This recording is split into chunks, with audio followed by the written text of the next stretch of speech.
Hello, everyone. Welcome. We're finally gonna do it. We're gonna be playing Dawntrail today. Super excited to play this. If I could balance the audio a little bit better. You know, it's so hard to like talk with it's so hard to talk with these headphones on, I'm not gonna lie.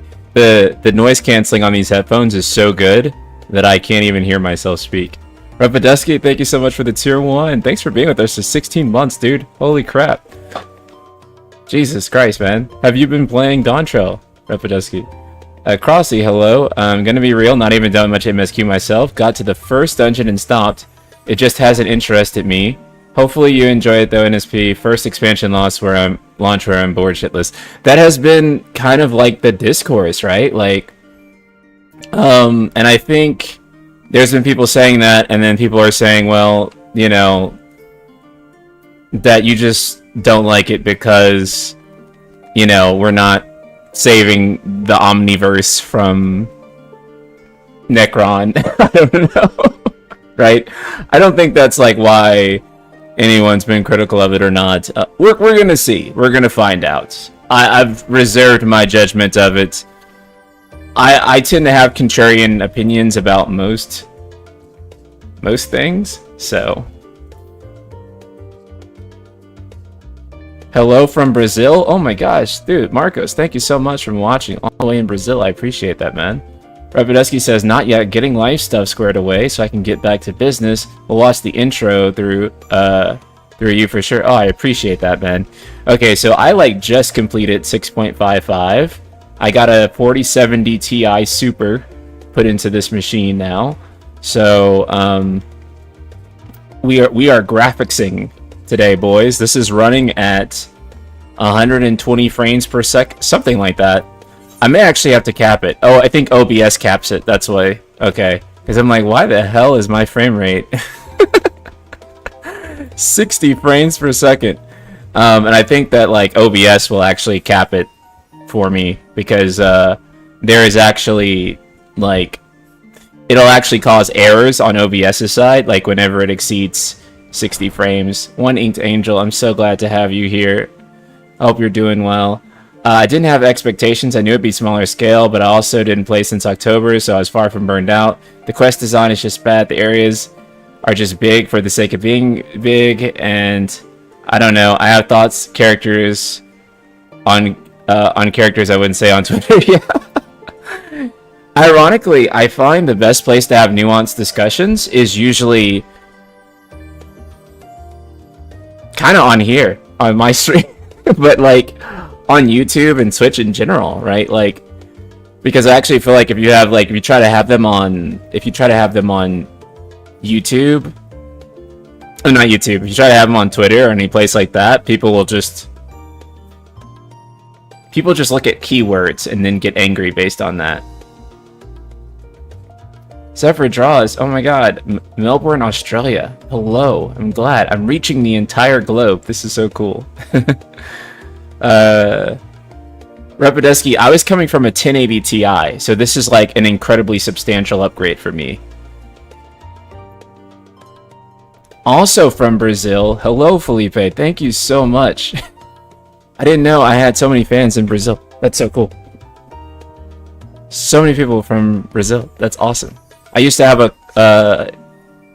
an internet friend from Brazil. I need to reach out to him. It's been years since we last spoke, but like he was like a good internet friend for a decade. And actually, I don't know what happened to him. So I need to find out. Okay, are you guys ready? Let's go ahead and start. This must look immaculate now. When I swapped this game to 4K, I was stunned. Right, and then also, not only am I running this game at a higher resolution and frame rate, I also, for one, I'm using right now a 39-inch ultralight monitor, which a sponsor sent me. Shout out to LG. We'll talk more about that in a YouTube video. I don't want to talk about it too much here, but yeah, so what was I gonna say? Oh yeah, so I got the 39-inch monitor here. And then also, I forgot whatever the hell else I was gonna say. Yeah, this is also an Ultra Gear as well that LG sent. Oh, is that the new quest acceptance sound? Okay, cool. Neat.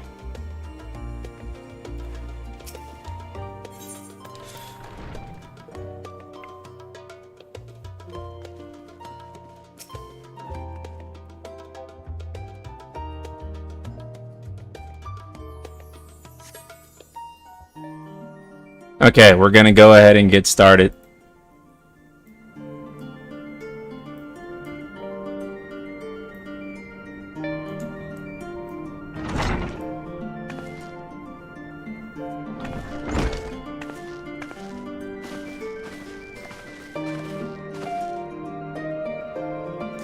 Okija gave us the good... Oh, wait. It reset the size of my... Oh, fuck. Can I stop the... How do I... I want to make my text box bigger. Oh, it won't let me do it in the cutscenes. Okay.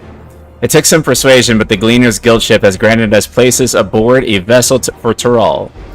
There'll be other passengers, researchers, and artisans alike, so we'll need to share deck space.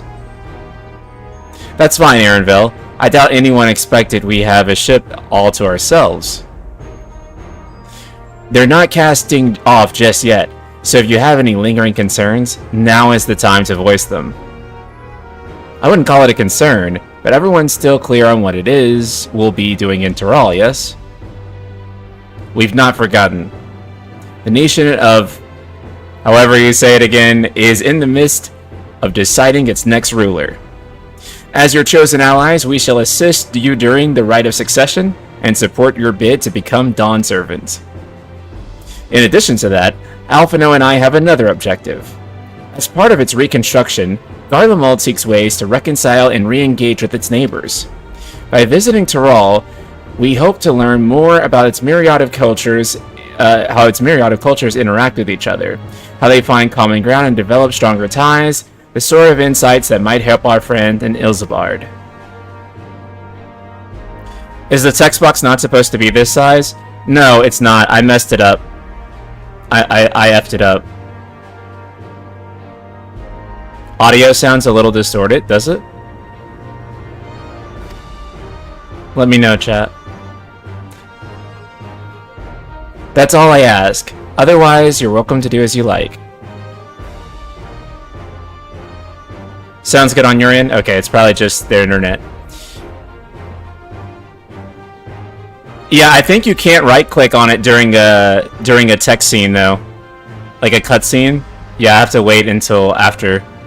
Because see, when I right-click, it just skips to the next... the next one. I was messing with some settings before this, and that's why it happened. Yes, as far as we can determine from the old missive I found, he had been tasked with investigating the Golden City by your father, the Dawn Servant. Yet, oddly enough, we have no record of that investigation in our archives, and nothing to explain the earring which accompanied the letter. Thus, both official and personal, I should very much like to get to the bottom of this mystery.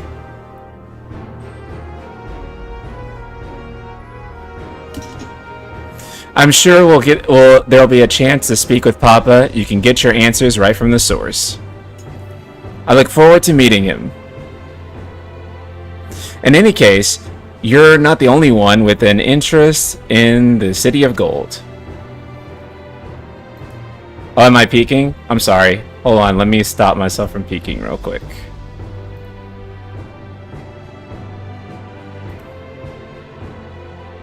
Give me 1 second.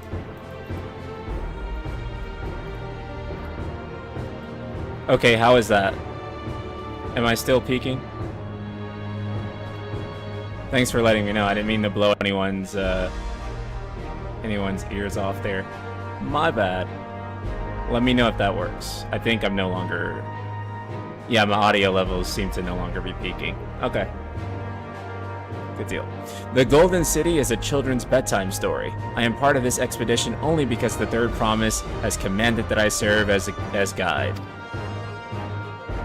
Still playing the part of the stoic servant, I see. What of you? Don't you dare tell me you've changed your mind. Oh, is it too low now?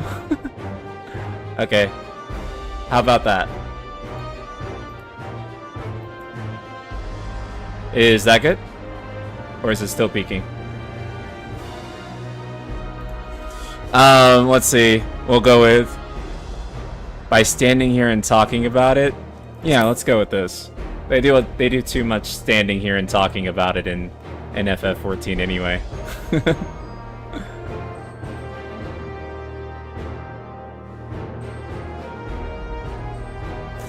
Okay.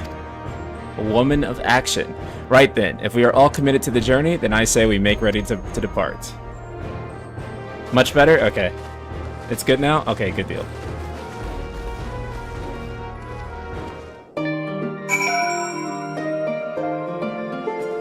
I'll live to regret saying that? Oh no. Oh no.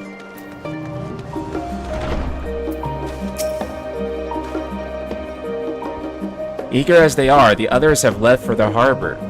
We're not in danger of missing the board call, but perhaps we should be on our way as well.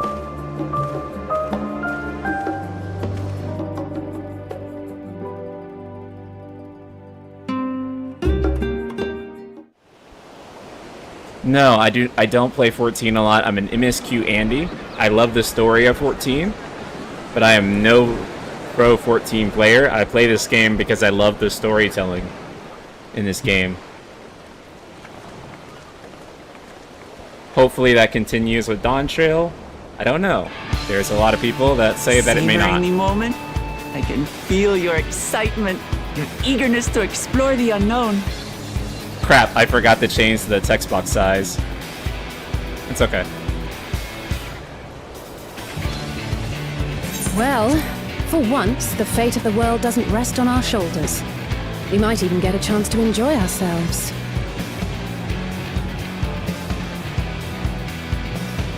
Do not be so quick to relax. Oh, Tural may seem but a short sail away on a map. The vast seas between brim with peril. The treacherous waters of Shade's Triangle alone have claimed countless vessels. Even following the safe route plotted by Admiral Bufiswin herself, this will be no pleasure cruise. Perhaps, but my voyage here was uneventful enough. Disappointingly so. Either way, the two of you have first-hand experience, which will be of great comfort in the days ahead, I'm sure.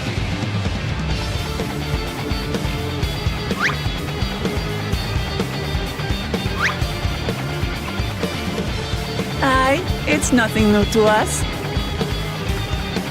I kind of like the instrumental of this song better than like the actual song with lyrics. It's time. I trust you have everything you need.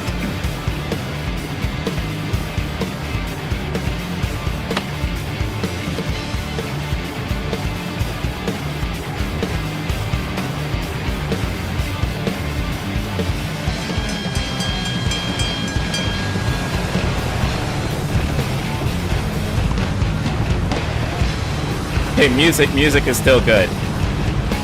And But this so is Final does our Fantasy, ship so cast off from the docks. when is music bad, right? We sail west, as Cattenram did some 80 years past, bound for the New World, known to her children as the continent of Tural. Let's go, man.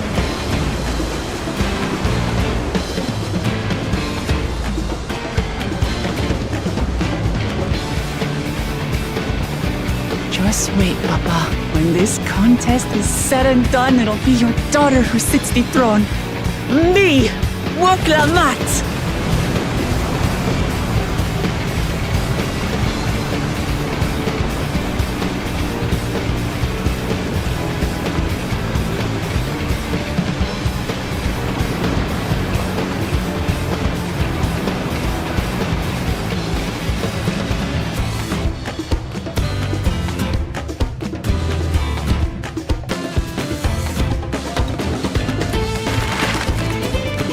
Oh man. Let's go. It's time to open the map up.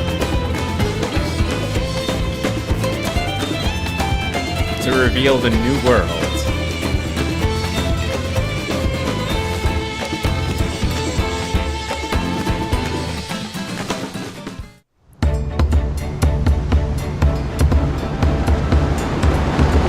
So real quick, the music sounds like it could be on Smash.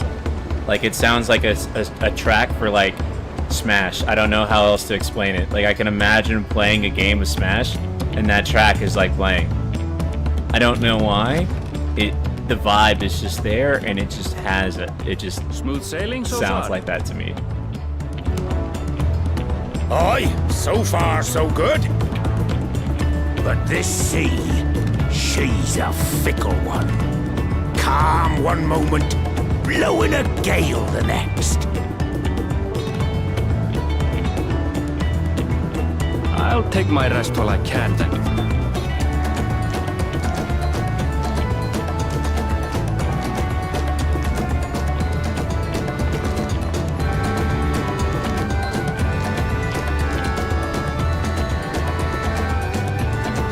We left port what seems an age ago now, and we've seen naught but open water ahead. I knew Tural was far, but it's another thing to really know.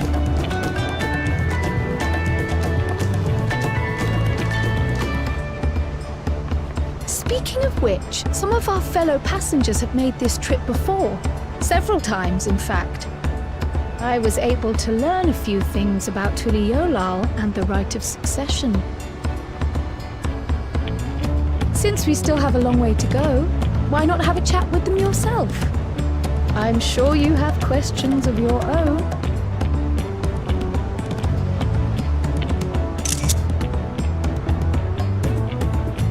Yes, I just screenshotted my character. The textures are so much better right now, dude. Like, Did you look out across these same waters, grandfather? night and day difference in the textures.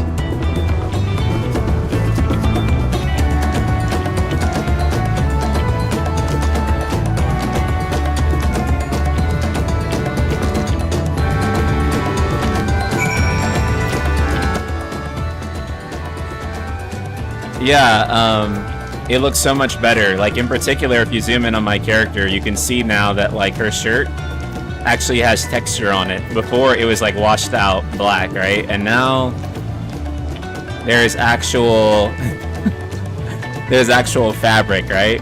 And the lighting is tremendously improved, and also the hair. By the way, I'm still not peeking anymore, right? Like, my microphone is at a good point. Because I can play with that some more if I need to. Anyway, the game looks really good now. In particular, floor textures and stuff like that. They all look great. And again, this is the game running at max graphics right now. On a 4070 Ti Super, and... yeah. Let's see if I can change the resolution. Oh, there we go. Sweet. We'll just skip through that. Okay.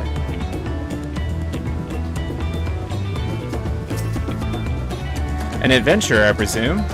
I'm a merchant myself, based in Ulda.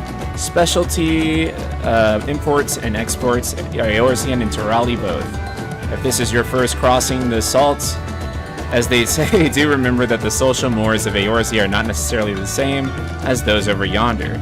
Consider this, it is not uncommon for the various races to be referred to instead by the names of their clans. Oh my god, they're doing this again? Not because every given clan is of the same race in mind, but because the individuals are associated with the clan, a fair assumption in certain cases, but take care not to give offense. Okay. On max settings with my blood-powered PC? Yeah. So for those who missed it, like, when I was changing my graphics card out yesterday, I like cut my finger and I bled all over my motherboard. And I had to clean my motherboard off. Like, my blood was just like all over the PCIe slots and everything. Did you want to make a wager? We're taking bets on who will be sat next in the Dawn Servant shiny chair. There are 4 claimants. That's like a basic English word I can't say. In the right of succession, your young Woklamont being one of them, of course. But from a Mamal Joblok was telling us, the other 3 are all strong contenders. Not too many keen to risk their coin on the 3rd promise. Am I okay? Yeah, my finger is still sore. My motherboard also has a soul now.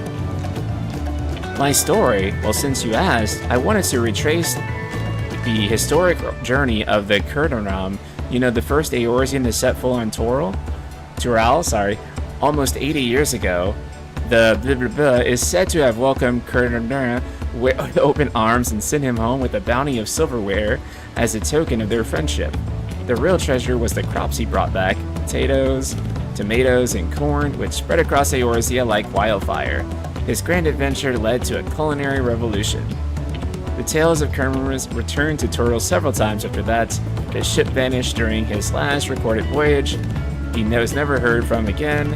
That even the seasoned explorer like him could meet such an end is a testimony to the ocean's peril. I'm gonna just skim through this, so we can get to the interesting bits.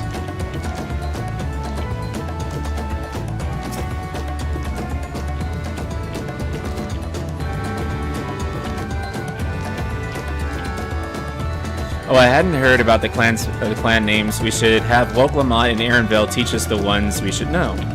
Actually, getting a little chilly up here on deck, let's all gather in the cabin.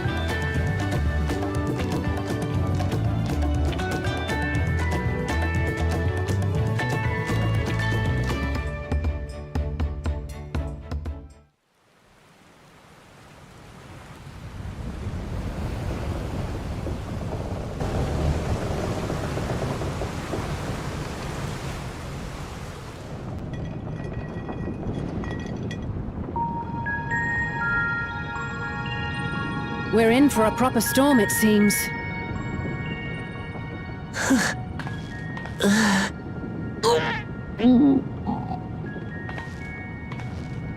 How's your stomach? Any better? I don't know what you mean. I don't get seasick. I'm just feeling a little nauseous is all. Isn't that what seasickness is?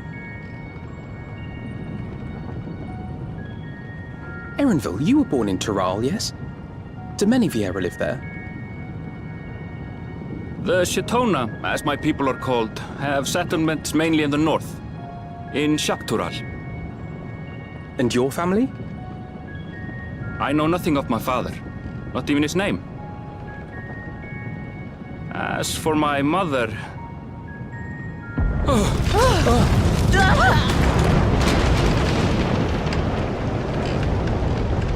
in the teeth of a nomads! Reef that sail before the mast snaps! Oh dear.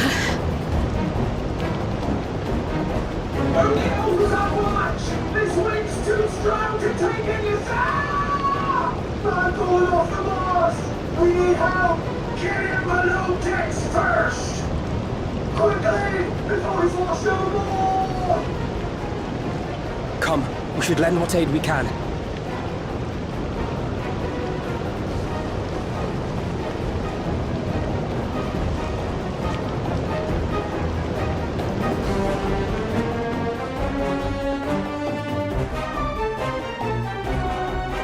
I have not seen the ocean rage with such fury before or since.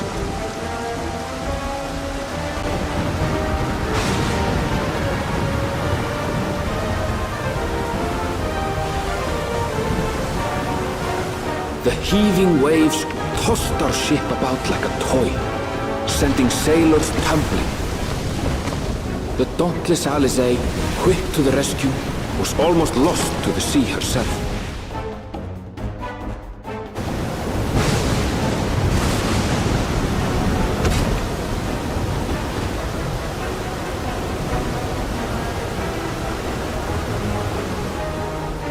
Meanwhile, our champion rushed to deploy the vessel's magical defenses, and thereby shield us from the lightning.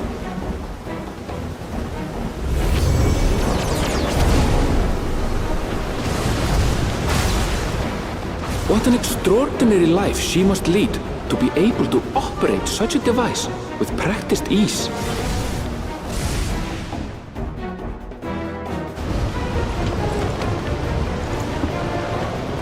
Oklama, too, threw herself into the rescue efforts, though one might have mistaken her for another soul in distress.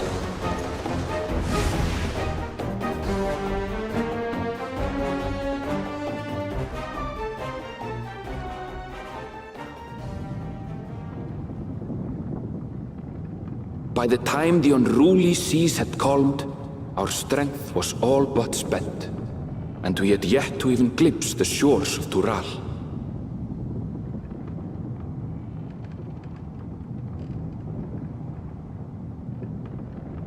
In retrospect, of course, that battle against the storm would prove a fitting prelude to the coming contest for the throne.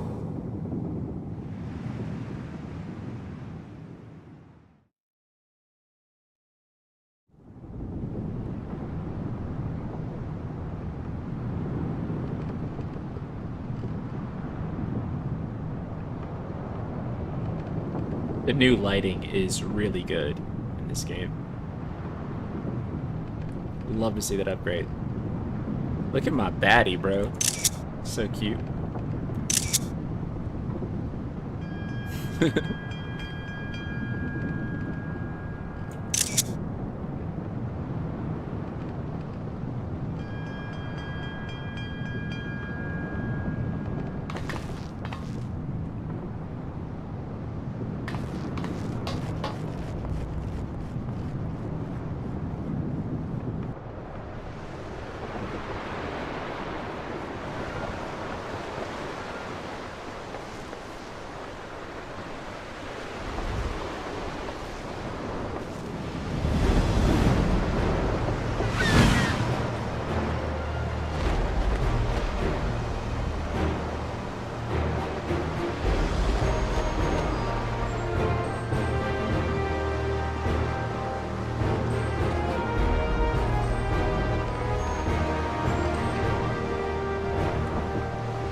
Morning.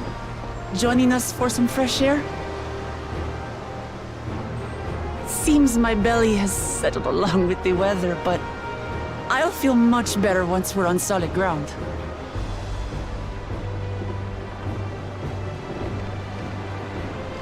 Ugh. Can't be much farther now, can it?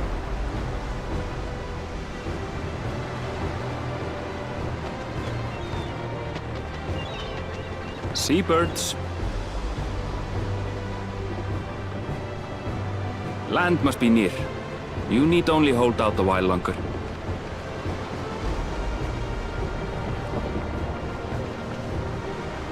For a dark moment, I thought the ocean might swallow us.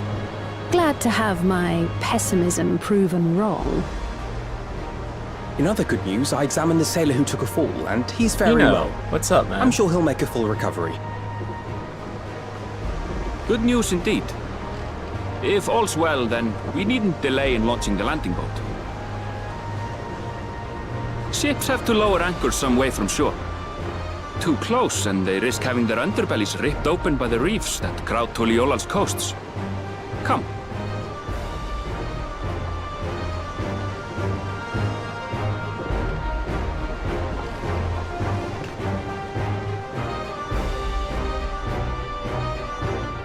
Music is good.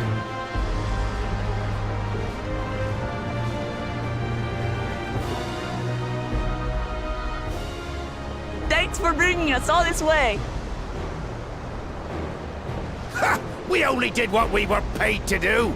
Couldn't hardly set you adrift halfway. If anything, it should be us thanking you for helping us through that beast of a storm. As a matter of fact, everyone's starting to fancy your chances in the contest. At this rate, we won't be able to lay wagers no more. Then I better not let you down.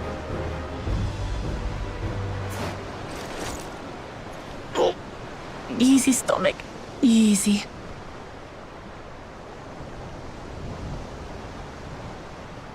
We're the last to board. If there's nothing left to say, then let's shove off, shall we?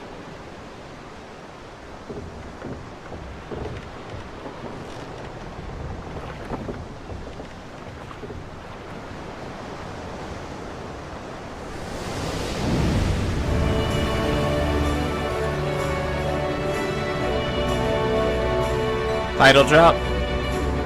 Title drop. It's coming.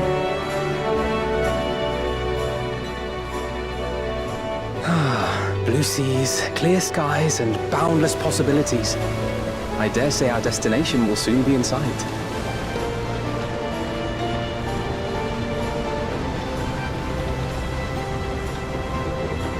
Enjoying yourself for a change?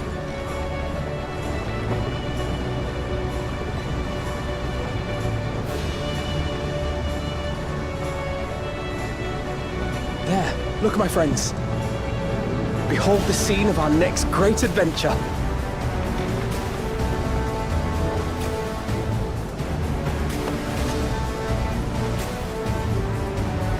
At last, we are come to the land you call the New World.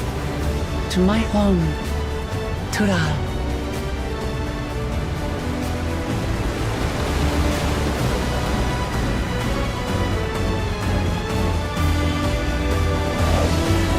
Nice.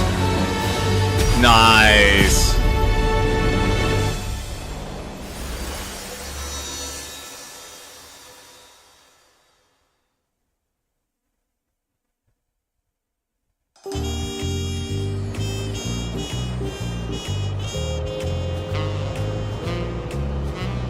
Yo, music is going off crazy right now, bro.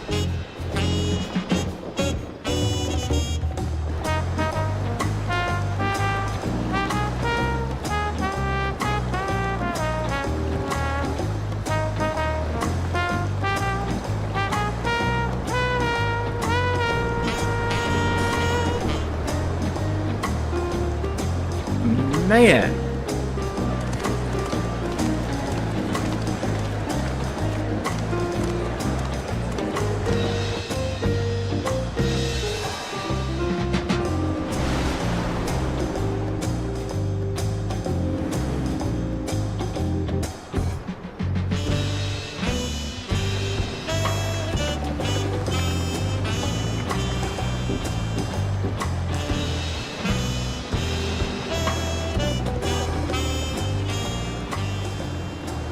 Gods, I've seen cities with an impressive mix of cultures, but this is something else. Is that a... No. I've never seen Vanu feathers in that color before. You'll find much here you never knew existed. There may be a sea route now, but visitors to Tuliyollal are still few and far between. And as we don't build seafaring ships, only a handful of Turali ever venture abroad.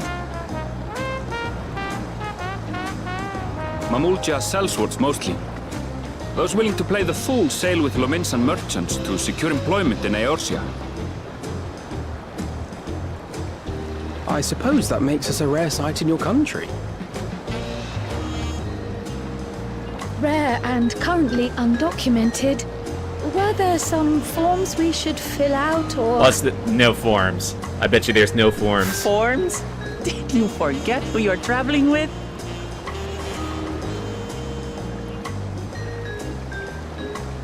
Or something like that.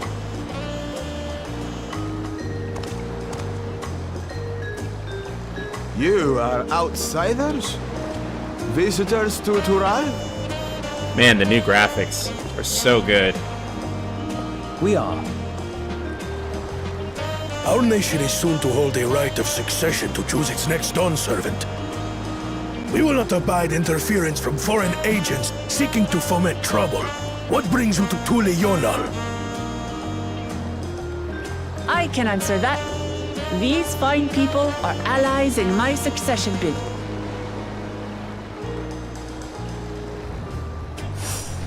Third promise. If you vouch for them, then all is well. Of course. Please, accept our apologies. No need to bow and scrape. That our soldiers are so diligent in their duties fills me with pride.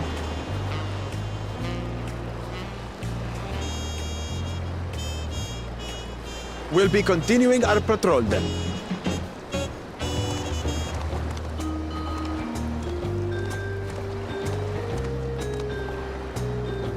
Well, well. You really are a figure of authority here. Are you suggesting I don't look the part? Anyway, first things first.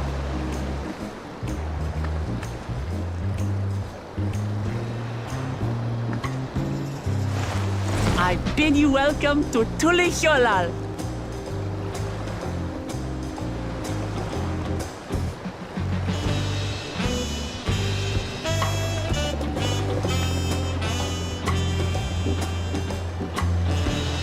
Yeah, the new graphics are pretty stunning, man.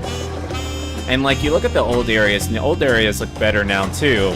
But then when you get to an actual new area that's like built for the new graphics, it looks pretty good. Oh, the frame rate here is kind of weird. Oh, why is that happening? On my 4070 Ti, I don't know. Despite the efforts to the contrary, here we are, safe and sound.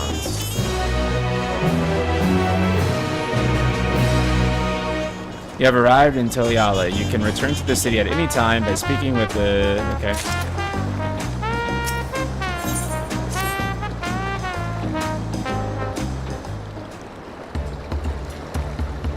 Yeah, because then the frame rate goes back to normal when we start a cutscene, right? And all the players are gone. So it's literally just the number of players that's taking the frame rate. Still a bit queasy. I realize we just arrived, but we should get familiar with the city before the right succession begins.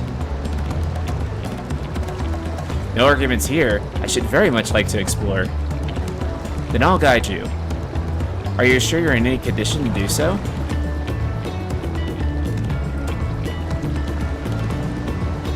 Aha, we were wondering who these strange folks were, so the third promise has found ourselves some new followers then.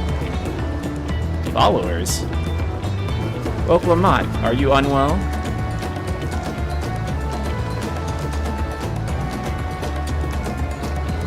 No, not at all. Couldn't be better. The third promise does not get seasick, no sir. As for my hand-picked entourage here, I've recruited them to help me win the right of succession. I was about to show them around the city, in fact. That sounds lovely, but a group of foreigners is going to attract attention, especially if they're in the company of the third promise. Everyone will get curious. We certainly were. Your siblings have a tendency to, command a respectful distance, but you're just so easy to approach. And I enjoy it so much when you do. Please, don't ever worry that you're a bother to me. You're very kind. Good day to you, third promise.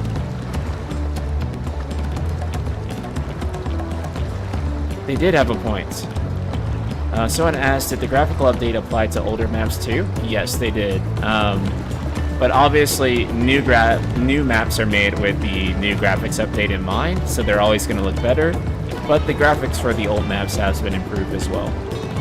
Oklamat is technically royalty here. Like it or not, a person of her station surrounded by this many outsiders is bound to draw a crowd. Wait, what do you mean technically? I suggest we move in two groups so as to attract less attention. Just technically ignoring me then.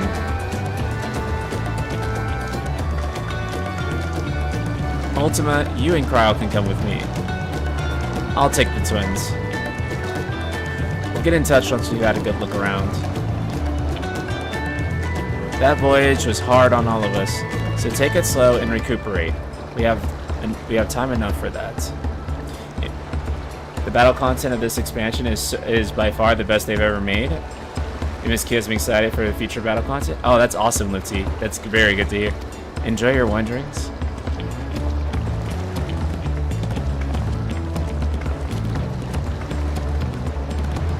Perhaps we should wait a bit, at least until Wolflamott's nausea subsides. No need for that. Look, I'm ready to go. Ugh.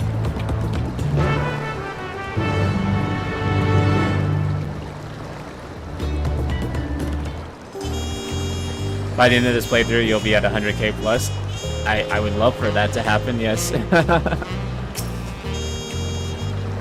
I'm fine now, really. Can't stand around all day feeling sorry for myself, what with the contest looming and all. Now then, seeing as we're already here, I might as well tell you about the harbor. Aaronville already mentioned the reefs in our coastal waters, which explains why you don't see any big ships moored at the docks. Only vessels with shallow drafts can navigate the bay. Mostly small fishing boats or barges ferrying cargo up and down rivers from inland settlements. Much of the incoming traffic is from Tural, the southern landmass. The clans there produce various goods for export. Their wares are loaded here and carted off to the merchant stalls in the neighboring markets. Speaking of which, Bayside Bevy should be our next stop. Okay.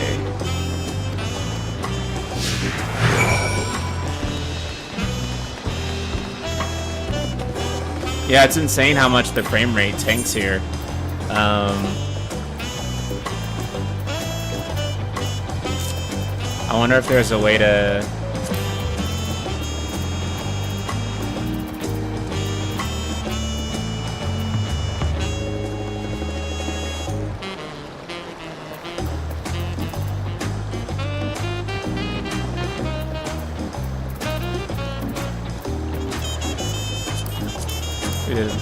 something like that.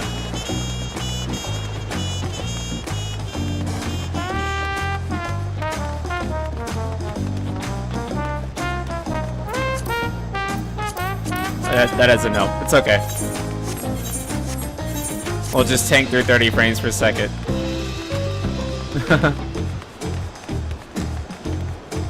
There's so many damn people here. It's ridiculous. This is Bayside Bevy, Tuliyollal largest marketplace. Being on their harbor, everything from fresh fish to imported wares goes directly to shelves. Anything you want, they most likely have. Oh, right. I should mention here in Tuliyollal, we should buy things with Pel, a currency that the Pel created. But don't worry, more and more trade is coming in from Eorzea, so most shops are happy to accept your gil. There's also the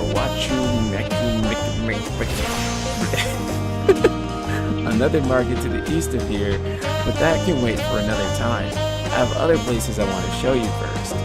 Next, we'll head back a bit, the northward up the stairs to a certain plaza. I can't wait to see the look on your faces. Okay.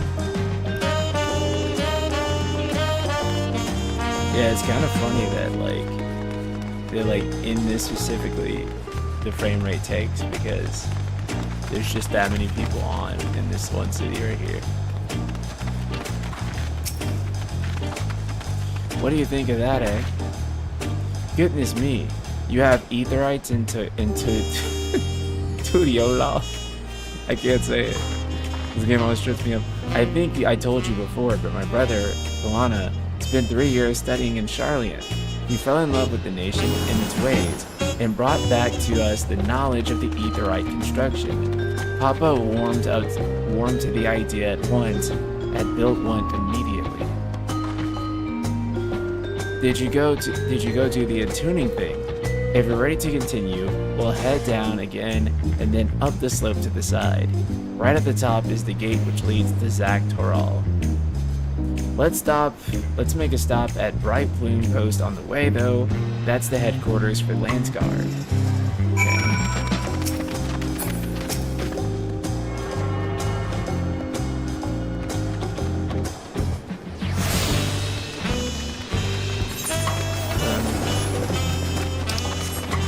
Sweet, again, yeah. That's a very nice texture. Look at that. That's a very nice texture. The game actually has textures now. That's cool. The game has textures and it has graphics now.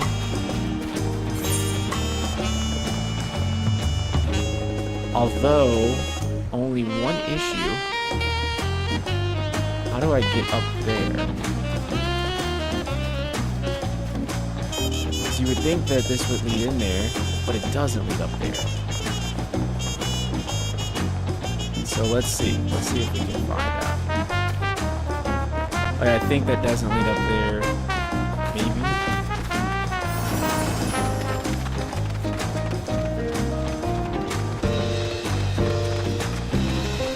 It feels like it should though. This map is so...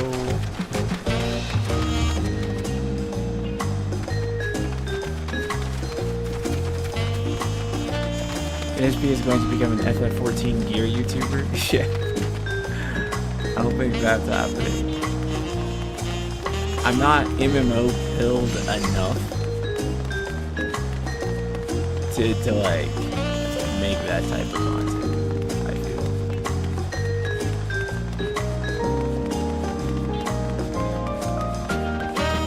Dude, holy crap. The sooner we can get out of this city, the better. Actually, let's see something real quick.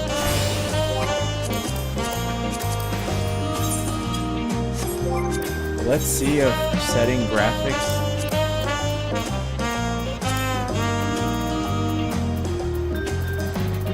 to low. Let's see if that does anything.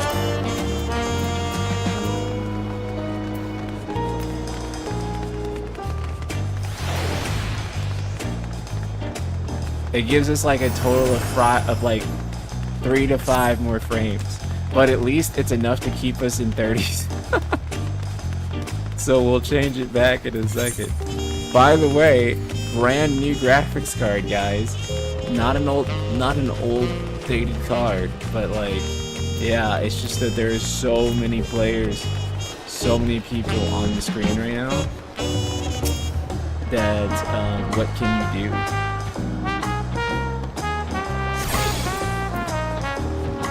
It's even making a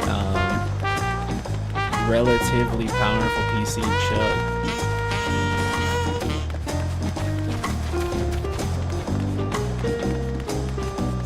Hold on real quick. Let me just delete this. Why do I even have... I don't even remember why I have that hotbar there. Like random hotbar. Okay, I'll fool with that later. It is pretty Repodesky. It was prettier until I had to set the graphics down to like standard for a second, because there are so many people in this one city that it literally tanks the frame rate on the 4070 Ti Super, which is like which is pretty nutty, man. That's pretty nutty. But man, are these graphics better than I'm used to in Final Fantasy XIV. Like, I am not used to this. Guys, look at this. It's not low res. You can actually put the camera in there and it doesn't cut your eyes. Man, that's cool. Doesn't a high CPU count hit the CPU more than the GPU? Probably. Except my CPU shouldn't be... I mean, my CPU load is at 22%. So...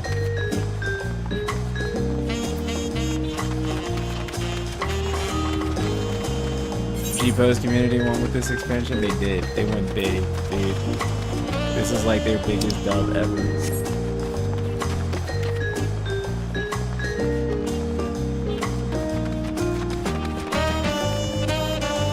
This has got to be like the most elaborate and beautiful city that they've ever created in this game, right? I wish that like Kugane was like created like post graphics update, right? Think about how amazing that would have been.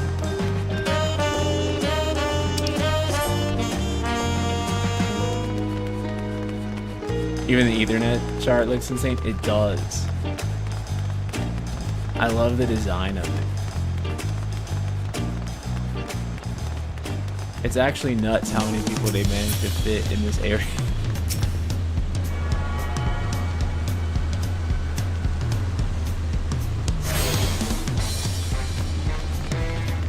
G-Pose community would continue to make this game look like any other game but 14 when G-posing with or without the graphics. I mean, dude, there's so much stuff in G-Pose that like, I'm like, that's supposed to be Final Fantasy 14. Nuts. Both might get surpassed by Guild Wars 3 if that rumor's true. Guild Wars 3 is in development? Is that an actual rumor? That's actually pretty cool.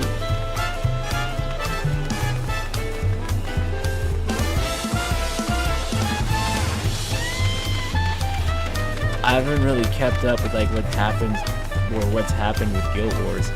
I mean, I played a little bit of the first Guild Wars when it came out back in the day.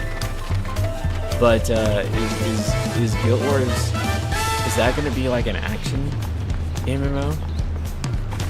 Oh, daytime music. Let me take a listen to this.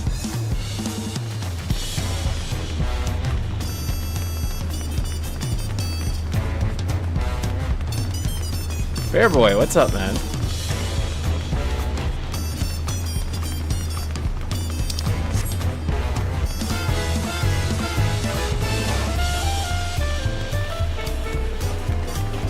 Yeah, dude, the music is a bop, dude. Holy crap.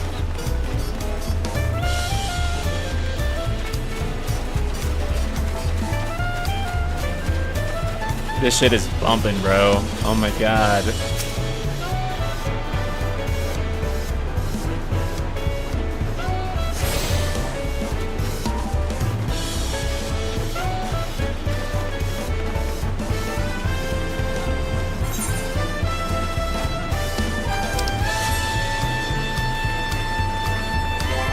Hold on.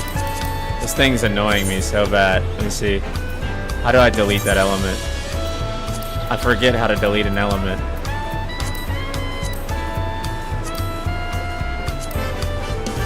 Can I just like...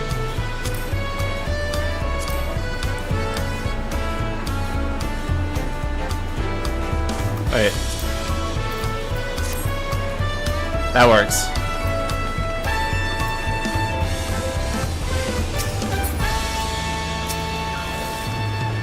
Here we are, Right Plume Post. The soldiers stationed here are responsible for defending Tuliyollal and preserving the peace. The Landsguard are led by our nation's strongest warrior, and so naturally, Alba has commanded them since the beginning. At least until 3 years ago, when Tural took over as the commander. The title is no empty honor. It means the first promise is considered equal to the Dawn Servant in martial strength. Meanwhile, I haven't even managed to... Well, I'll discuss my brothers and their accomplishments later. Alphino and Alize should be around to hear it too. Come on, it's time to show you the Sky Gate. It's right at the northern end of Talon March.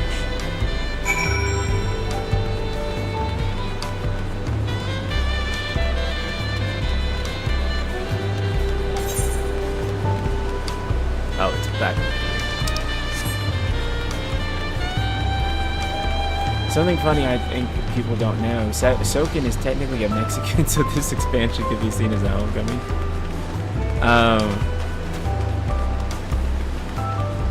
Wait, I can't remember if is he mixed or was he just born in Mexico? What was the lore behind that again? It was one of those things, right?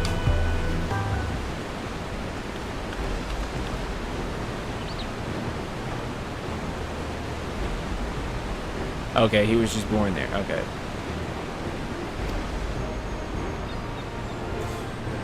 And on the other side is an equally massive bridge to match. Both were constructed by a race of giants, the Yoke Fleet. Strictly speaking, Tural is actually two separate continents. Tural, the southern lands of the mother, and Tural, the northern lands of the father, which lie beyond the bridge. Legends say it used to be one great landmass. Long ago, two gods fought a titanic battle, when one threw the other to the ground. The impact was so devastating as to split the continent in... Wow. Kind of Xenoblade pilled a little bit there. A familiar sounding tale. I am put in mind the conflict between Hydaelyn and Zodiark. I mean, that too, I guess. But getting back to Tural, those lands are also part of the Tuliyollal nation, correct? That's right. Isn't my father incredible? He united the people of two continents into a single nation. The many clans of Tural have been at war for generations. It was only when Papa traveled the lands and put a stop to their myriad conflicts that we finally had peace. And that's the main reason I wanted to win the throne, so I can preserve the peace that he built. But I see you're more interested in what's behind the gates than hearing about my aspirations. Crossing the bridge to Tural requires a special travel pass. Unfortunately, they won't issue any new permits until the rite of succession is over. I promise to get you one when I'm Dawn Servant, but until then, you'll just have to wait.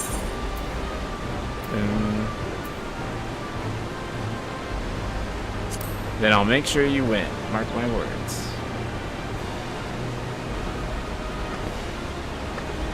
Really mean that? Huh? Woe to anyone who stands between you and adventure.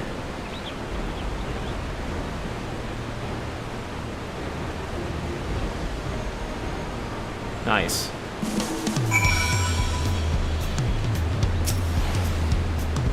We must have covered half the city by now. Tuliyollal is unlike any other place I've visited. I'm thoroughly enjoying myself.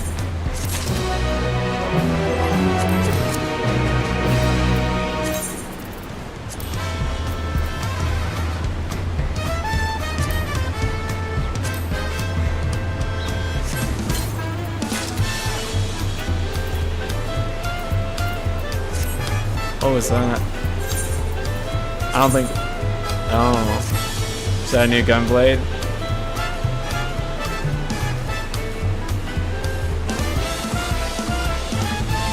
Nice.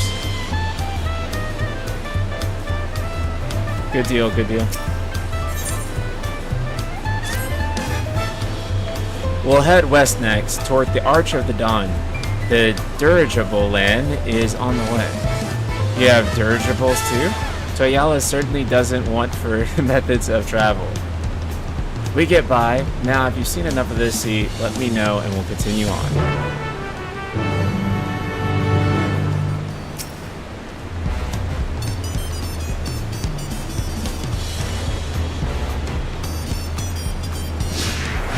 Okay.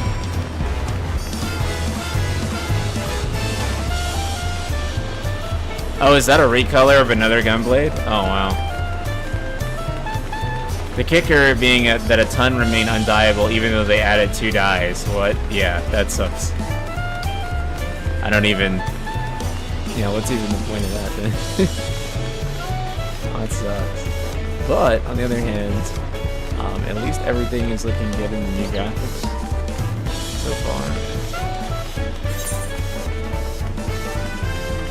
And I mean, sheesh, man, this city, the rock textures here, the grass, this is looking pretty stunning, dude.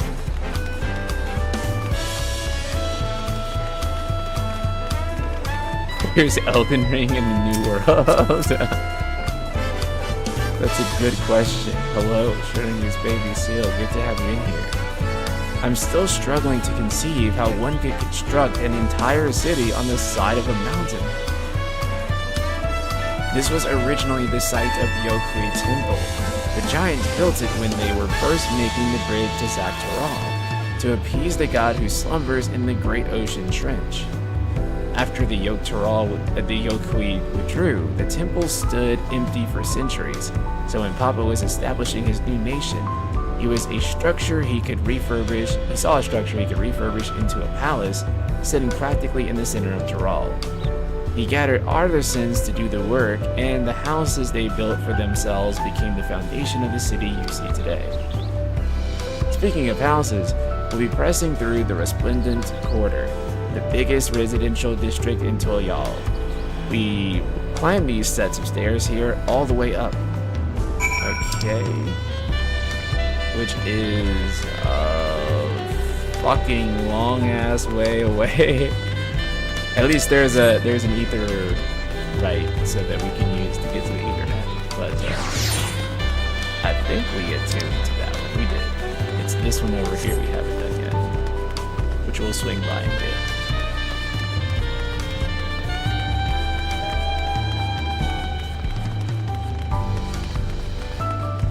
I don't know why Kryl is surprised about a city on a mountain. Like, did she forget that Ishgard exists? What about the cities of the ancients we have seen? What about the literal moon civilization, Kryl? You're kind of not wrong, dude. Like, Ishgard is like... What am I doing, right? I could just... 70 gil. Oh, wait. Wait, no, that shouldn't... They fixed that, right? Where it'll be like... Oh, you can't do that with your comrades, your travel comrade. Okay, yeah, they fixed that. Because I remember in Walker launch, you couldn't do that. Thoughts on this music? The music fucks, dude. It's really good. It's really good. I think that jazz is underutilized in video games in general. I feel like it should be a genre that's used a lot more. You have like a lot of traditional orchestral stuff, but I think that more games just need to start busting out like jazz. I want to hear more saxophone in gaming. That's what we need. So is this the Resplendent Quarter? What manner of people live here? I'm a bit quiet. Oh, that's because I was peeking earlier. I'll turn myself up a bit. Okay, how am I now? Am I still... So this is the Resplendent Quarter. What manner of people live here? And then also too, the game is a bit loud. So if I balance it that way, I should sound loud and the game should sound quieter. What manner of people live here? Oh, we have residents from all the Yelp Tural clans. Mamuja, Zarbrala, Pipupupu, Moblin. I can say that one. Hanu Hanu. I can say that one. We also have the Tunawatwa, the Enshintona, who moved south from their ancestral lands in Tural. In essence, it's a gathering of people from every corner of Tural. A true representation of Tuliyollal's diverse character. The adornments on each building contribute to the Celtic culture aesthetic. It's all so beautiful. I'm glad you think so. Come, we continue down the stairs. Dude, I swear, Final Fantasy XIV is always challenging me to learn language better, because holy crap, is language difficult in this game sometimes. That big drum there is called the Dawntrail. They play it for the formal occasions, like when honoring the Landsguard returned from a dangerous duty. I tried hitting it with my axe once and ripped the skin. Earned me a proper scolding, let me tell you. I think that was the time Papa held me upside down by the ankle.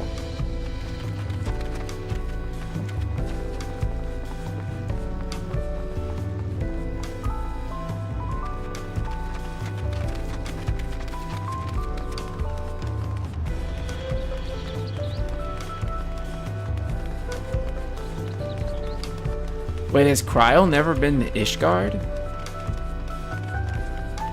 Real canon shit? I actually don't know now that you mention it. I don't know.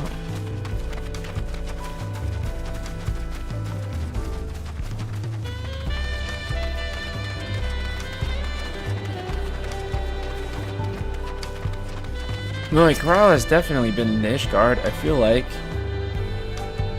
Because she was part of that expansion, I want to say. Maybe I'm wrong. Dude, I'm sorry, I can't help but look at the rocks and vegetation. They just look so great. Let's see our frame rate, if it's improved here since we moved out of... Yeah, see, now we're getting like 70. So let's see what happens if we go back to maximum, right? We're getting 70. Yeah, we're getting 70 plus frames. I don't know what was happening earlier. I think it's because we're no longer in the area that's like densely populated with the people. But yeah, when we were in the middle of that area, it was pretty bad. And here are the dirigibles. Is that how you say it? Not bad, eh? I hear other nations use airships to sail the skies, but you'll only find balloons here in Tuliyollal. We have them for the exact same reasons as the Aetherites. Koana brought back the plans from Sharlayan, and Papa thought them fantastic and commissioned their construction just around 3 years ago. Since that time, we've added flights to other settlements. Trade with the frontier communities has never been easier. But that's enough about the dirigibles. The Arch of the Dawn awaits.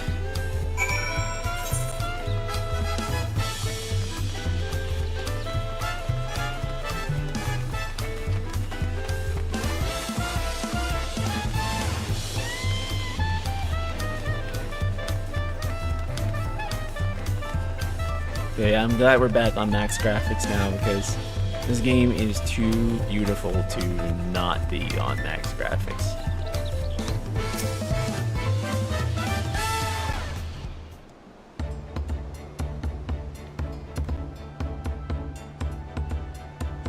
Oh, I thought this was a voice scene.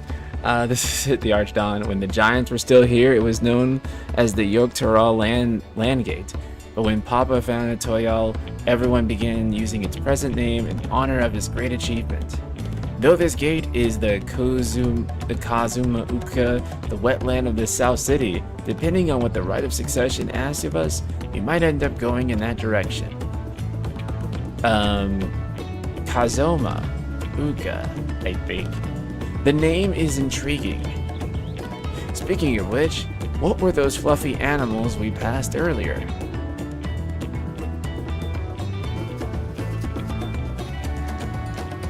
You haven't even seen the best end of the graphics update will show its full potential scene? Oh, awesome. I remember back in like 2013 when A Realm Reborn first came out, and like even before that, honestly, with 1.0, I thought this game had like the best graphics ever in like an MMO. It was like the most visually stimulating thing ever to look at, and I was like, oh my god, this game looks so good.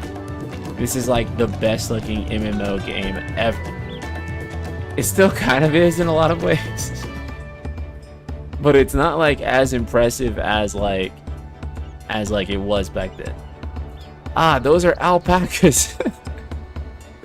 Fearsome four-legged fiends. Alpacas are now canon in FF14. Fearsome. They seem quite placid to me.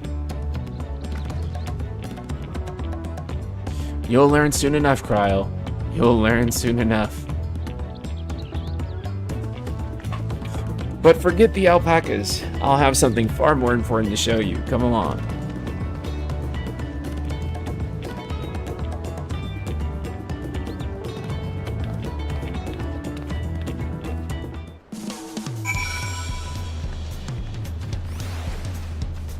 Yeah, I hope that if CPU 3 works on like another Final Fantasy, that it'll take a little bit more from like kind of the expansions of 14 rather than like just say like more of like a traditional medieval setting. Here, what I love about 14 is that they have other cultures and stuff that they blend into, and that makes it really interesting to go around and see all these different cultures and different things happening. So I really want it. I really want their next game, if they work on 17 or something, you know, take a little bit of Stormblood or Dawntrail of Shadowbringers and introduce some of that into your single player games as well. I like a ton of the music in Dawntrail. I'll admit I'm not a fan of the jazz tracks here. Oh, okay. So you're not into the jazz. I like the nighttime theme a lot too in here particular. I'm not opposed to the jazz. I like jazz. There's a part of 14, partner in the 14 community that is so mad that 14 isn't full medieval. I saw that some people were afraid that like it's that they were afraid Solution 9 was a little bit too high tech. I kind of get it, but I'm not like, I don't agree with it, if that makes sense. Like, I understand what they mean by that, because they're essentially saying they don't want it to like to lean too far, like so far into like there being high technical cities that it almost undermines why it's even medieval in the first place. But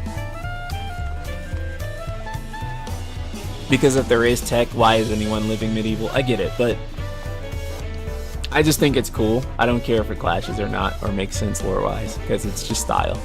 What is special about these layers, if I may ask? At a glance, they may look like ordinary stone decorations, but if you take a really good look, you'll see that there's something much more interesting. Which, again, my guy, this game looks good now. God, this game looks so good now. I'm like looking at, you know, like stone structures, and I'm like, okay. All the rock materials in general look really good. Vegetation looks good.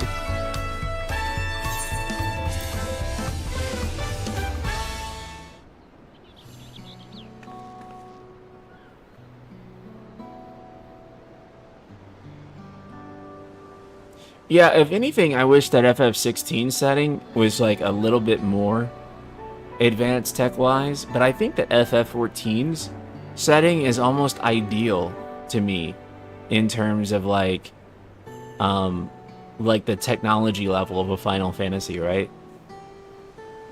Like, I think that 14's level of technology is like probably where a general Final Fantasy game should be, if that makes sense. I don't know if what I'm saying is even coherent, but if we had to choose like a level of tech a Final Fantasy game should have, it is probably like 14's. Like, that's like the baseline, I think, of like, because there's high-tech areas and high-tech stuff happening in the background, which I think is necessary for FF, because I don't think an FF should have like no tech, period. Like, FF needs to have tech, but it's really about how much the tech is in the foreground versus how much it's in like the background, if that makes sense. So tech is always persistent, and some FF games pull it forward more. 7, 13, 15. Some have it there, but they push it back more. It just depends. But I like the tech level of 14. Stone and wood materials are easily the most improved. Yeah, I agree. Pictures? Wait, no, these are glyphs. They seem to tell a series of stories, many of them featuring a two-headed Mamuja. Oh, then this must be... That's right, it follows the exploits of my father, Gul Jaja, in his journey to unite our lands. We call it the Tuliyollal saga.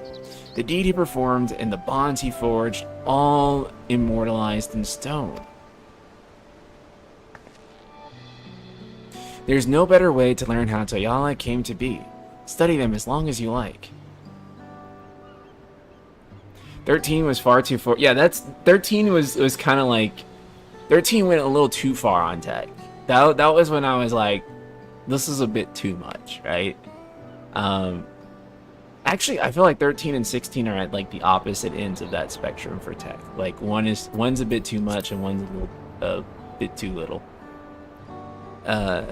This pillar tells the lay of the Brotherhood. It depicts the scene where Papa granted an audience of the foreign explorer Ket something. I never remember the name. You mean Ketaram? Ah, that's the one. Ketaram's arrival in Tural is what prompted Papa to embark on his own journey.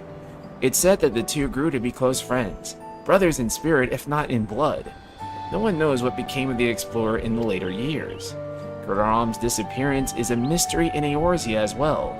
The records say he traveled between our lands and yours for a while, but then it's assumed he was lost at sea.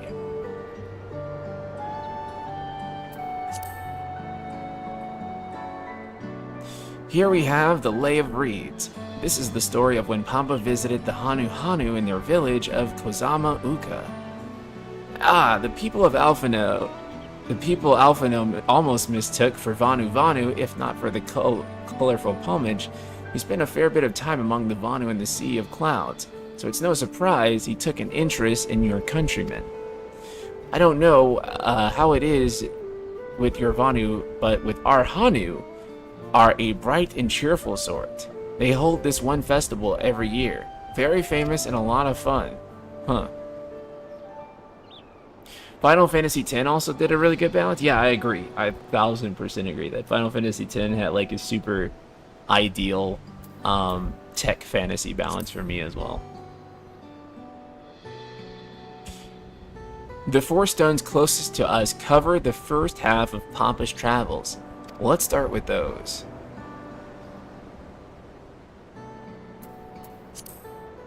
Oh, that I clicked on woke when I meant to click on lay of pots, which by the way, there's gonna probably be like a lot of terrible memes that happen because her name is Woke Lamont. I can't even imagine people are gonna start spelling those first 3 letters differently to make certain memes, I imagine. Let's see. This is the Lay of Pots, which depicts the moblins of Kozuma Uka. They might wear odd masks and sound weirdly muffled when they talk, but the gold and silver work they sell is the best you'll find anywhere. Moblin goods are the standard when it comes to gift giving. Clearly, the Vanu aren't the only people with distant Turali counterparts. Don't give them ideas. I don't have to. You already know that they're going to do it. They're going to do it anyway, Kino. Promise. I promise. This one recounts the Lay of Repast. As you can probably tell, the figure depicted here is the Zabral, like me. For decades, Zabral and the Mamuja were at war for control of the forest of Yaktil. The actions Papa took to end that conflict have since been hailed as the first steps in founding Tuliyollal. There is a clan of Hrothgar and Baja known as the Helions. In their society, the women rule as queens, and the men serve as their devoted subjects. Based. Let's go. This is the society that I want to live in. Yet here... I live to serve my queen, brothers. Yet here in Tural, Zabral men and women appear to be of equal status. How dramatically cultural... how dramatically culture can vary with location. If you're done with the first half, we can move on to the second.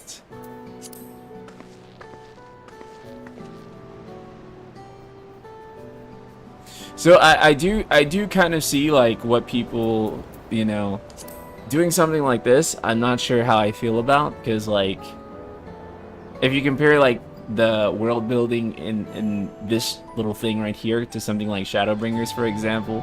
Like in Shadowbringers, they introduced like a brand new world in the middle of an arc, which I think is actually harder to do than introducing, than just adding on to a new world, starting a new arc.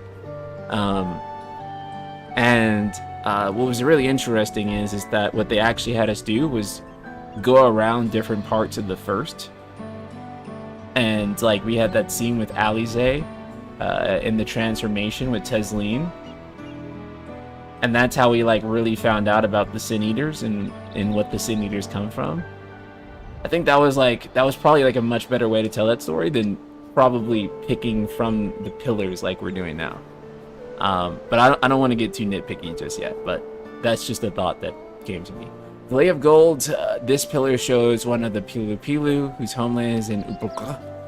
Having created our currency, the Pelu are rightfully known as the Merchant Clan. They oversee Toyala's markets, and their traveler peddlers are a common sight no matter where you go in Tural.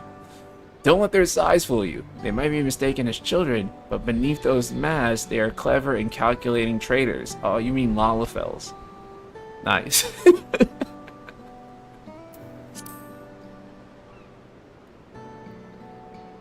Oh, this is one of my favorite, The Lay of Ice.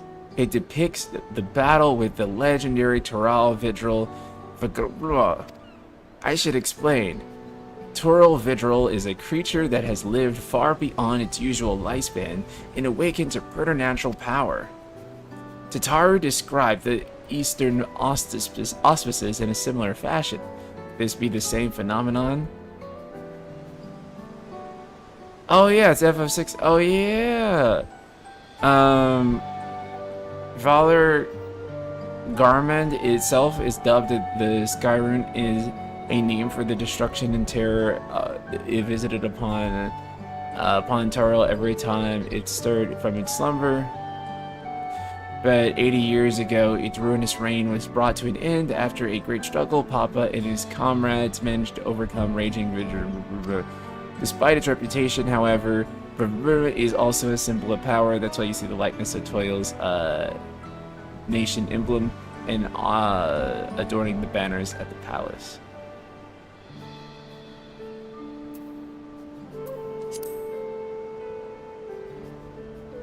Oh, this one is unmarked. Papa says he left a blank one for the next chapter of Tuliyollal's history, whatever that might be. Oh, it's gonna be me, bro. I'm gonna be there. Because I'm going to be the next part of its history. Ah, the Lay of Proof. That big fellow is the Yakui, the largest of Tural's people. These giants once used their great size and strength to establish a dominion encompassing all of Tural. Having brought the southern reaches to heel, they then turned northward, setting their sights on Tural. You'll recall that massive bridge they built beyond the Sky Gate. Sometime after the launch of their northern campaign, however, they just gave up. They abandoned the lands they conquered and withdrew into the mountains of I've never seen any of their kind, so this was a people. I'm just gonna skip through this one. Add your fill of history. Yes, thank you. God, okay.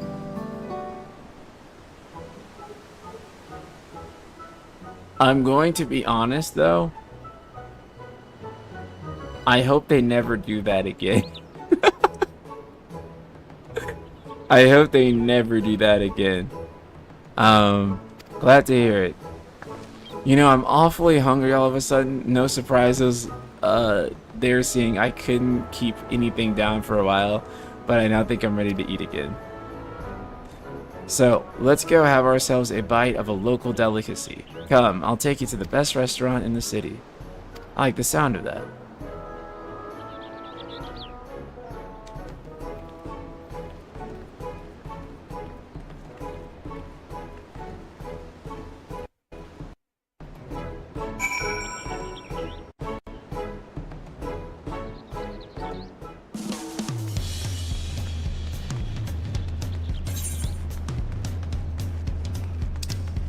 Chat, we're back in the part of town that makes the frame rate dip. We're back in the frame rate dip zone. Let's start the cutscene. Have you ever had tacos? They're a Tuliyollal classic. You bake a crunchy shell made from corn flour and fill it with meat and salad. A lot of shops and stalls sell them, but I like how they're made here at the best. And I need one right in front of me right now. Let's head downstairs and place an order with old Brook Bud.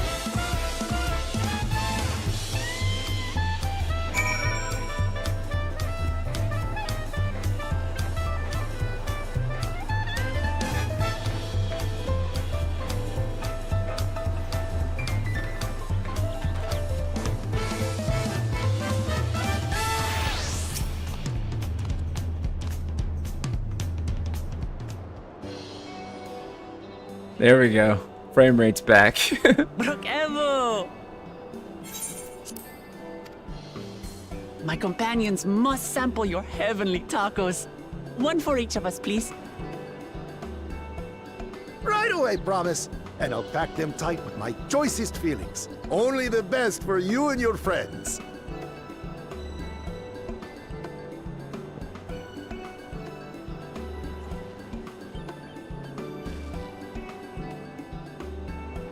Did you hear the Silver Scares are back? Seems their overseas foray ended in disaster. More than half their warband is missing, including their leader. Aye. And now keen to rebuild their broken reputations, the survivors seek the Golden City. A fool's errand. How many hopefuls have disappeared in search of that fable? They should count their lucky stars they came home alive at all.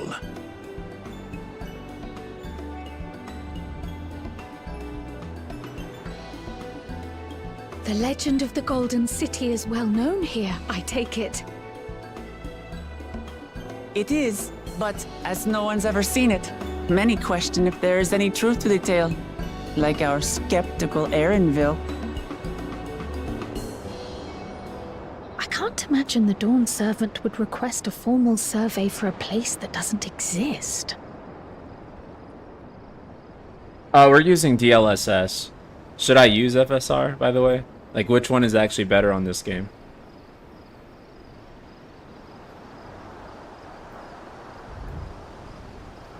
If anyone knows. Now to find a spot with a pleasant view to enjoy our crunchy spoils.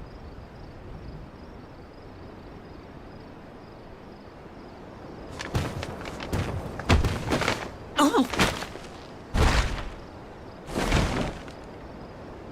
Oh! That kind of breaks my heart, I'm not gonna lie. If it isn't the third promise. Oh! No.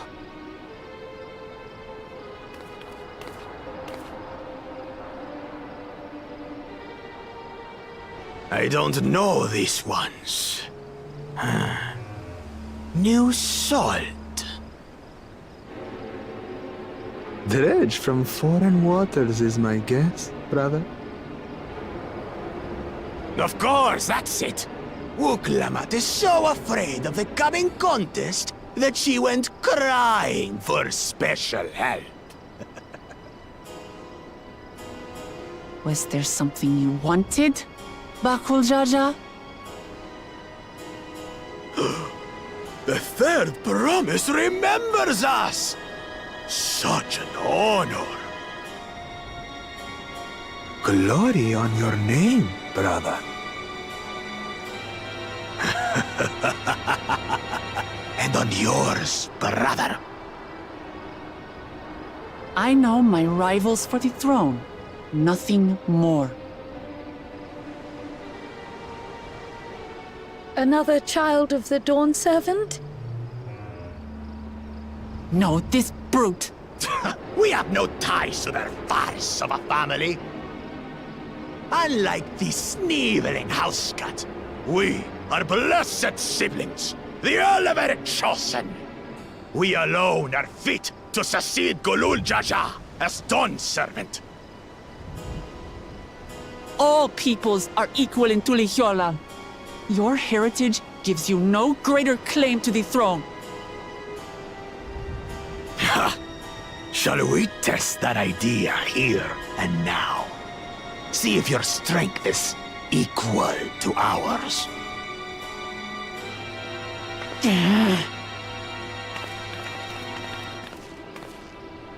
None of this has any bearing on the right of succession, correct? Best not waste your energies on pointless scuffles.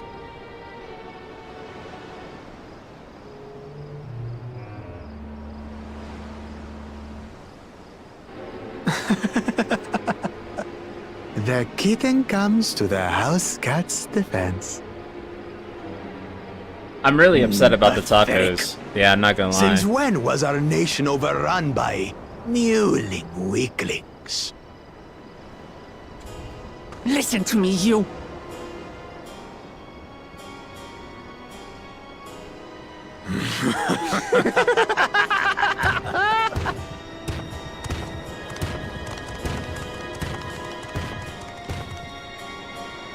A two-headed Mamoja. I knew of them, but that's the first I've seen in the flesh. Some get it into their twin heads that they're destined to follow in my father's footsteps. So they travel to distant lands to hone their battlecraft. Those are likely the ones you've heard about. Are there other two-headed claimants? No, just Bakul Jaja. Even in Tural, his kind are far from common. The Mamulja people largely belong to one of three clans. The Hubigo, the Bunewa, and the Dopro. Every once in a great while, a two-headed offspring is born from a union between the brown-scaled Hubigo and the blue-scaled Bunewa. The child grows to possess immense strength, both physical and magical. Blessed siblings indeed.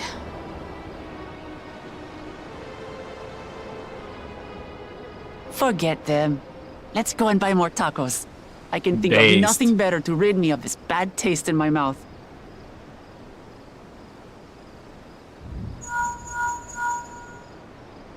Enjoying your tour of the city, I trust. We've seen our share of notable sights and took a moment to rest. As such, we're ready to present ourselves at the palace for the rite of succession. Shall we meet you there? The palace it is. I'll let Wuklamart know. Destiny calls. Perhaps we can return for more tacos later?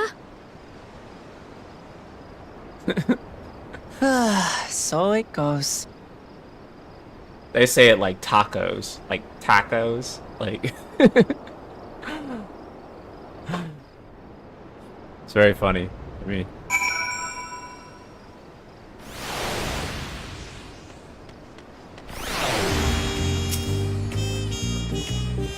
I was looking forward to trying some authentic Toya cuisine, but we should hurry and join Alphino and the others at the palace. Alright, it's a bit of a climb to the top, but you can head from the Resplendent Quarter or even the eastern side of the Talon March if you prefer. Now that you have an idea of how the city is laid out, I'll find your way up to Valaxnunsa.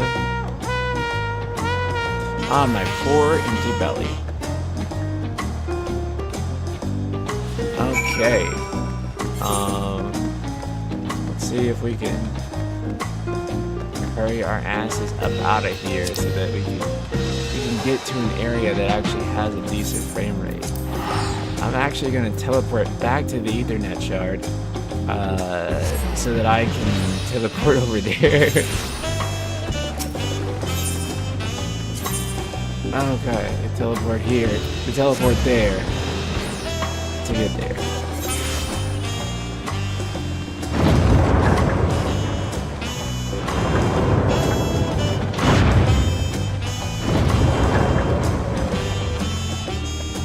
Oh, this is cool. Guys, look at the floor.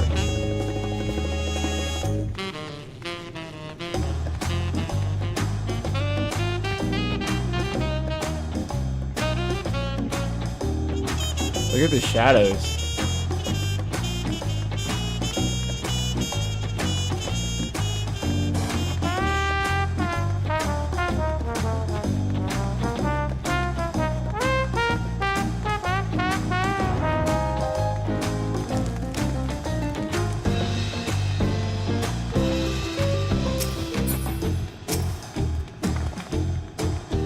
You made it.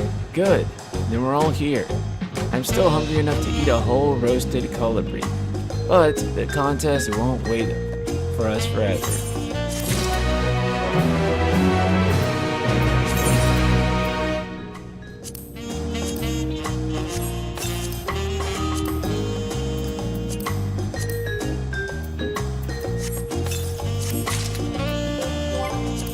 Okay.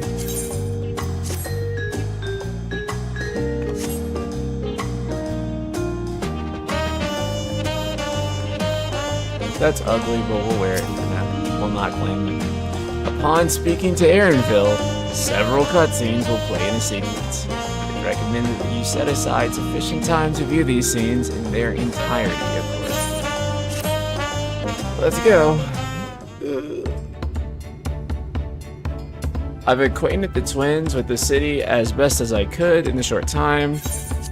Their unbridled enthusiasm made it rather difficult. Invariably, something would catch their eye, spurring them to run down an alley to investigate. Just like boarding a pair of unruly corals. No, I don't think the floor is too reflective. I think it's neat. I like it. Heh, I understand all too well. Charlene had the same effect on me.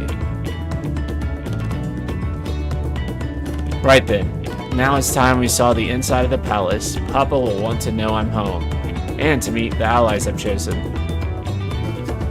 Given how impulsive he is, though, there's no telling what we might be in for.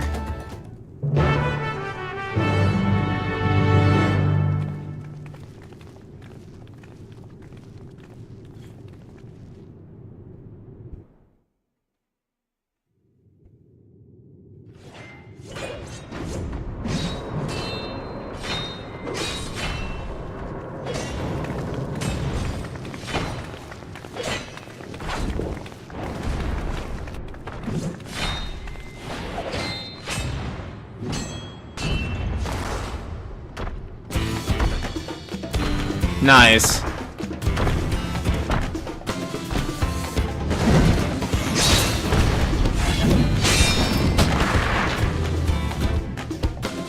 Estinian? When did he get here? More to the point, why is he here? Oh, you know this man? Whenever my father spots a promising opponent, he invites them to Sunperch to duel. Pressing duties or no, he can't resist a good fight. So the one Estinian is crossing blades with.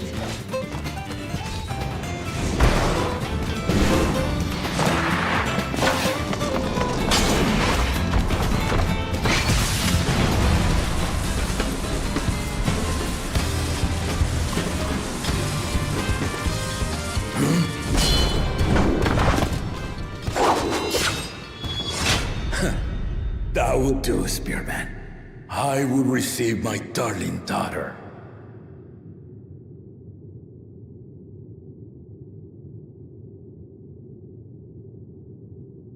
Know that you are the strongest I fought in many a moon, if not longer. It is the privilege of a life long lived to face such a formidable soul.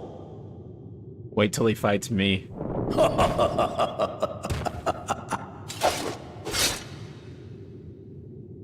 If it's formidable you want, then look no further than that woman there.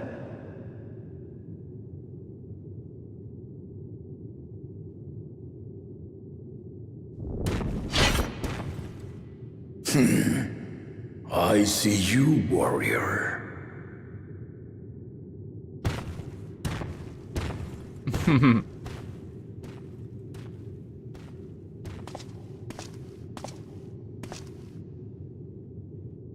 We had no idea you meant to visit Tural. I've seen what lies east. This time I chose west. And thus did our itinerant dragoon make his travel plans. You witnessed our bout. If you thought he was fearsome, that was with one head dozing. I'm not sure I understand.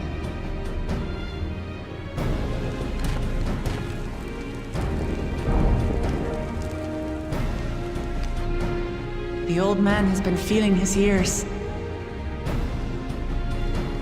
The uncovered side is the head of resolve, and age has only deepened his love for combat. Can you start from the new story? The head of As of reason, right now, wiser no. of the two, sleeps more and more these days. As But I eventually, understand it, the veil yes. helps with the restoration of his magical energies. Enough about me, Lamati. I want to hear of your adventures. Lamachi. A term of endearment. It's what my family calls me.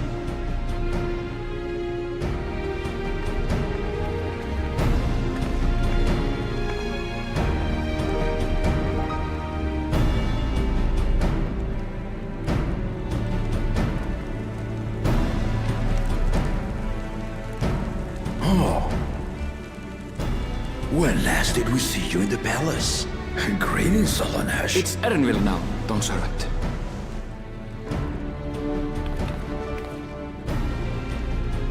I took the name while abroad, and have since grown accustomed to it. Wait, that's not Erenville's real name?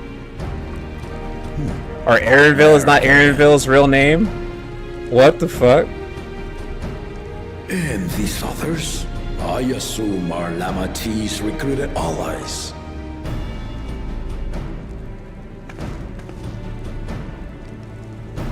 Ha! All-tempered steel. Yet as much as I'd enjoy testing their metal, the hour of the right is at hand. I will summon the other claimants at once. Then I shall leave you to it. Good fortune, my friends.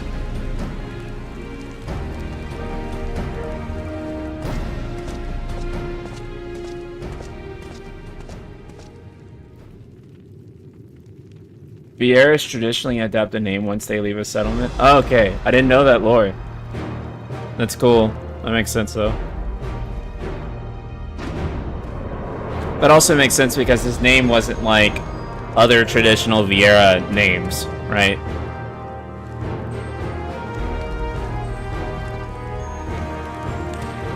Come to think of it, Lena was the same way too, right?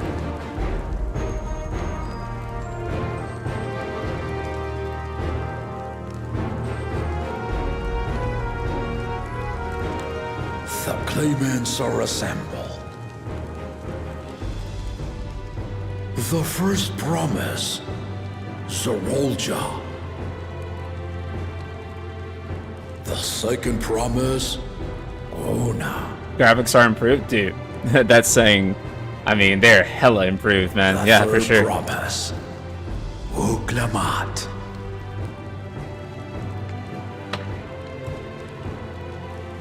They are very improved.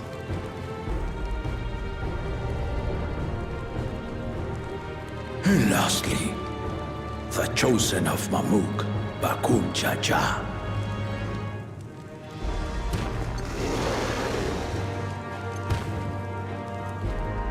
You four will compete in the right of succession, the outcome of which will decide who takes my place as Dawn Servant. I am not the man I once was. My wiser half sleeps the days away. Dude, materials are like It is time I yield my position. incredible now. But mine is a torch that has never been passed. Tuliyollal is young. And so I look to the always for inspiration. The right of succession. The means by which the autarch of Mamuk was chosen. Oh, that makes sense, Carrot. Only the two-headed were deemed fit for this contest.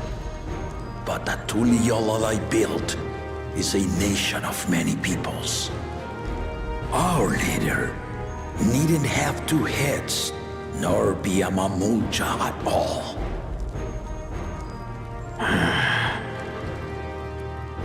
So I gave the right of claimant, not only to the son I sired, but to my adopted children as well.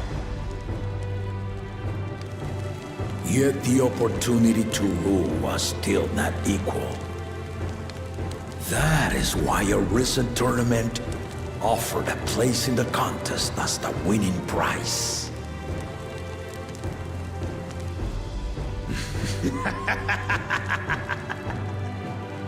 Now you have us to compete against.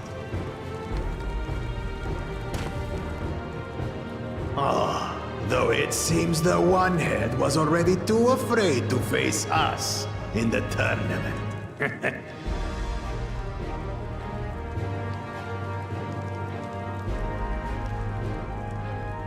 Our brother was in shock Tural leading the Landsguard on a campaign to eradicate a Tural Vidral. Anyone with sense would know he was too busy for games.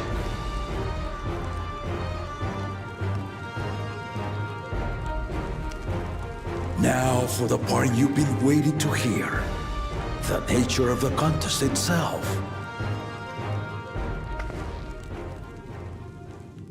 To triumph in the right of succession, and thereby claim our nation's throne, you must travel the lands of Tural and find the City of Gold. Dude, look at that golden thing behind him. That's crazy.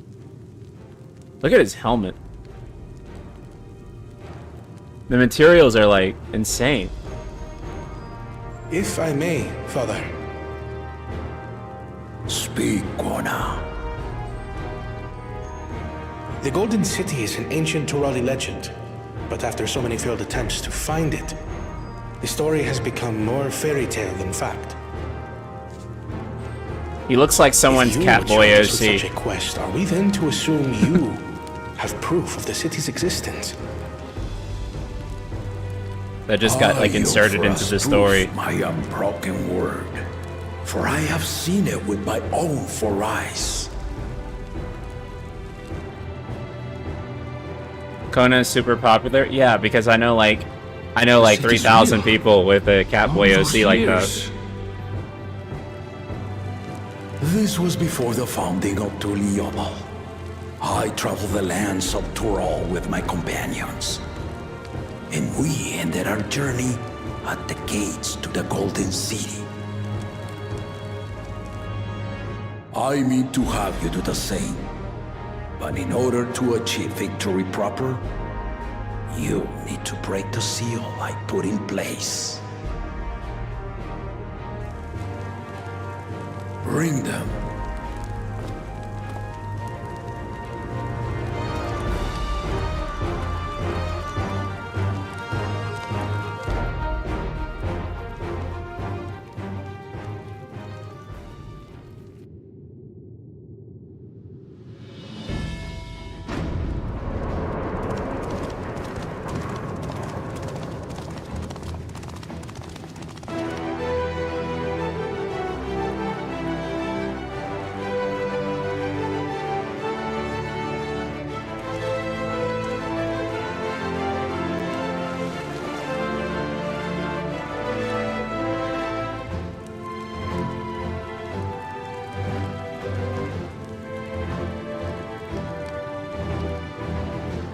It's crazy, dog. On the old graphics, we wouldn't even be able to see this shit. Like, it would just be like a mess, like a blurry mess.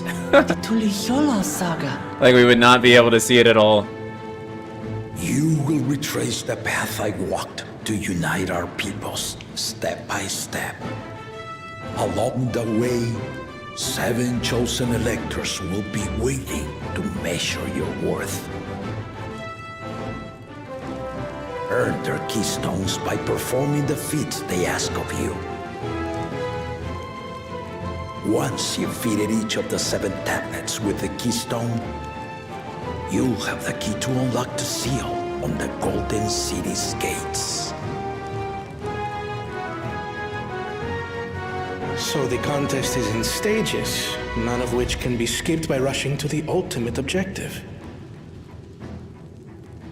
Exactly. Exciting, isn't it? Martial tournaments, hunting festivals, and now this? Yeah, this is how we should Love fucking your do like contests, presidential elections, guys. Like, real shit. Like, Were I imagine. a few years younger, I would have joined in myself, giving you a proper challenge. Imagine if instead of like all of this like voting shit, right? Like Biden and Trump had to like fight. They had to box that shit out.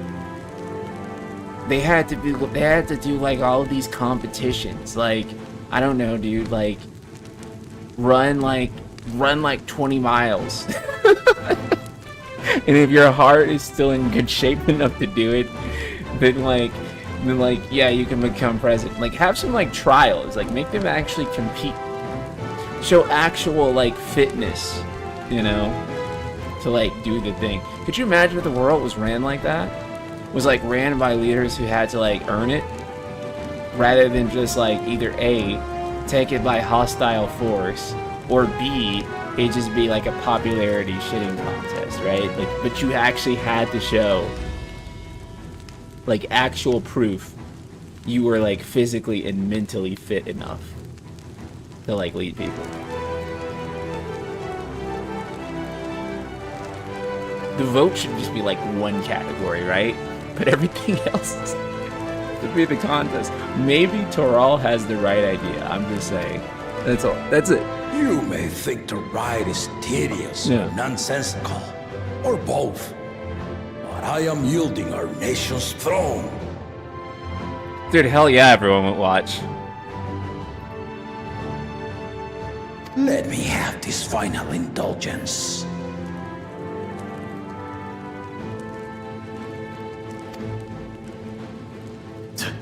A waste of time. Just name Bakunja as successor and be done with it.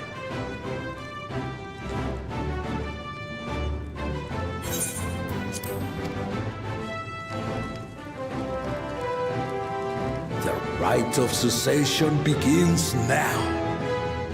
I'll be watching your progress with great interest. And Clemens, remember to collect your tablets before you leave.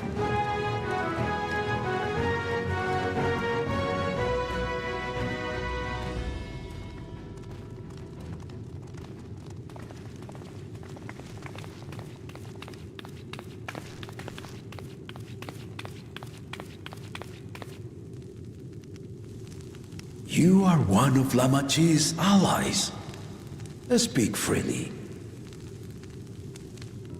I am Cryle Baldessian, representative of the students of Baldessian. My name is perhaps familiar to you? Hi, sir. I'm Cryle FF5.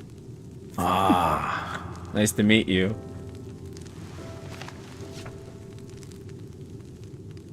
It would seem you sent this letter to my order some years ago. The ink has since faded and much of the writing is illegible. Even so, we managed to determine the essence of it. A request to investigate the Golden City, addressed to my grandfather, Galuf. Included with the correspondence was this earring. A fairy tale and a piece of jewelry were enough to convince my grandfather to sail halfway across the world. So there is surely some greater mystery at work here. On behalf of the students, I've come to seek clarification on the matter. Have you any knowledge you might share with me?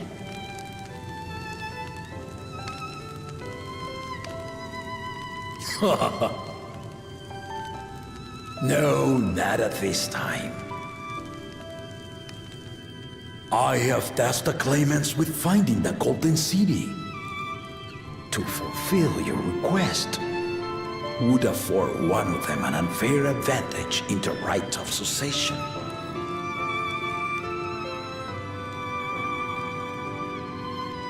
But once the contest is decided, I plan to entrust the entire truth to my successor. If you want to hear it, then you had best help Lamachi win. Very well, Dawn Servant. On my honor as a student of Baldessian, I will find your Golden City. Thank you for hearing my petition.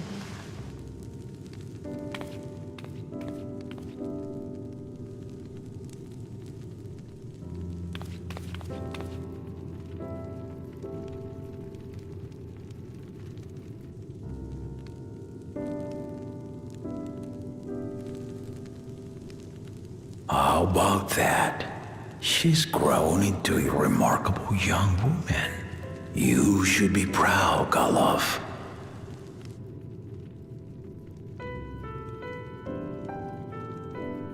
Nice. Ertl in the YouTube chat says, you look bored. You're happy playing at Final Fantasy VII Rebirth. I'm not bored, but this is a pretty slow introduction, so yeah, I'll get to press some buttons later. That'll be exciting. Subtext. Too late to change your mind now, I suppose. But are you sure you wish to be part of this?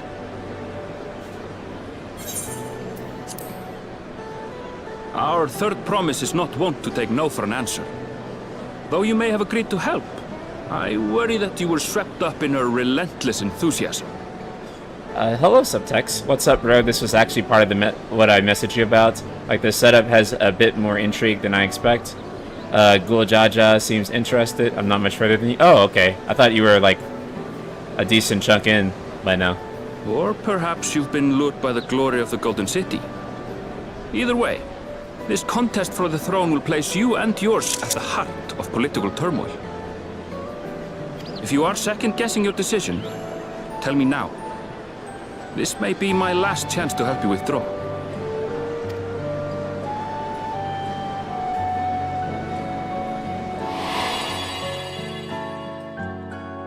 Life is a series of journeys, my friend, and there's no telling what awaits us on the long road.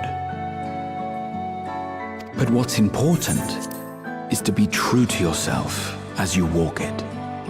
Only then can we hope to be content when we arrive at the end of one and step forward into another. Oh, you actually leveled Viper. That's crazy. I want to see where this journey leads. I've made my decision, and I'm in to see it through. Go with this one.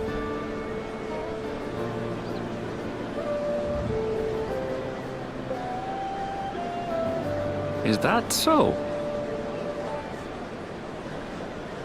I will speak no more of it then. As for my own involvement, I can no longer conduct myself as a mere guide, I think. Not after the Dawn Servant's revelation.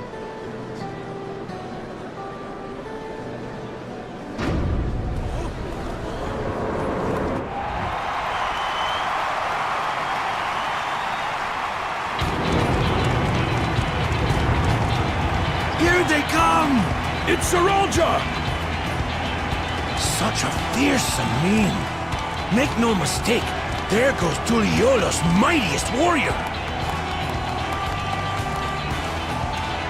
Sorry, my seat is so First uncomfortable. promise, our village needs aid. My cushion just... The cold weather stunts our crops, and the children of our village go hungry.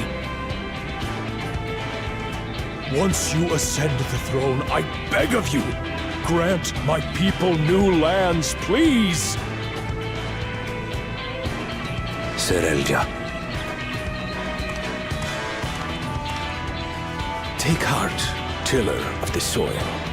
The Resilion's son, blood heir to the Dawn Servant, has heard your pleas.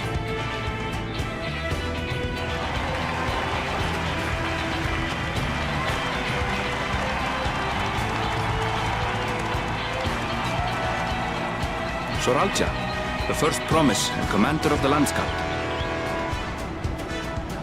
Serelja, the palaceer. As he was so careful to remind the crowd, Soralja is indeed the natural child of Ghoul Jaja. I can't help it. He's so beautiful. I have to resilient son. I have to screenshot every few minutes, title, dude. Like the first promise.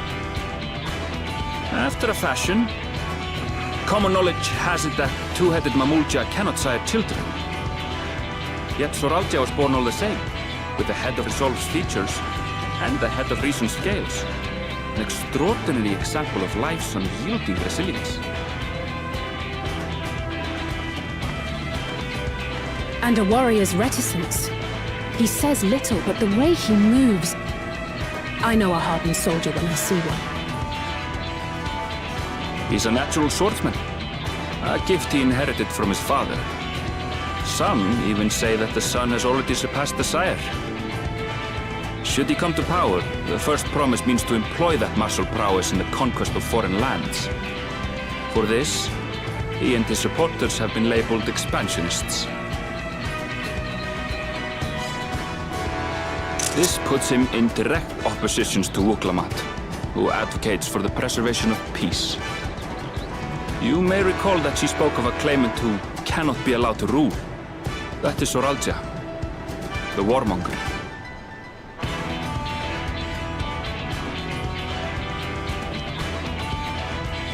Cryon, are you alright? The echo. It gave me a glimpse into Zoralja's ambitions. Deep and unknowable, like an abyss. Yet at the same time, a roaring, unquenchable fire. It was a trifle terrifying, to be frank.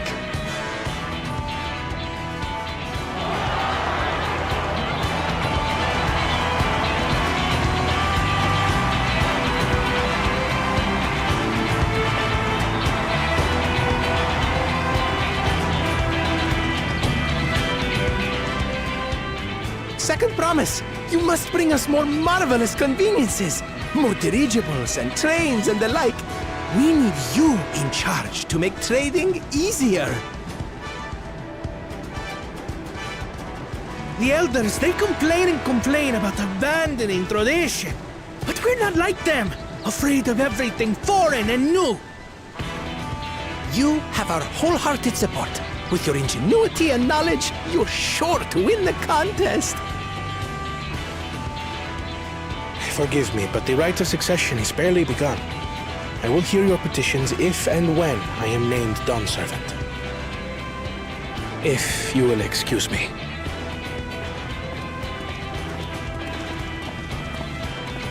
Plain spoken, as always. That's Arcona. Practical to a fault.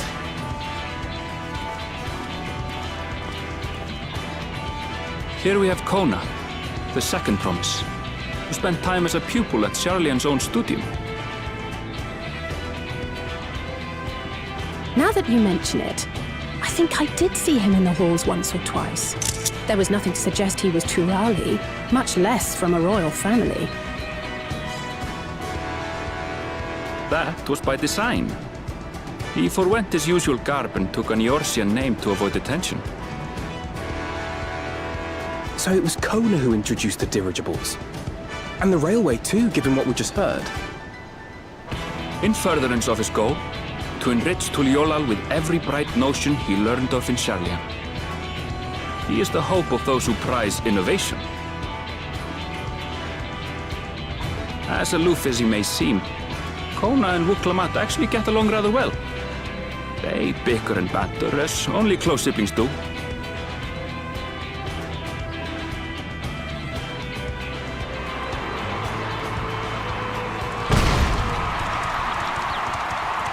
Okay.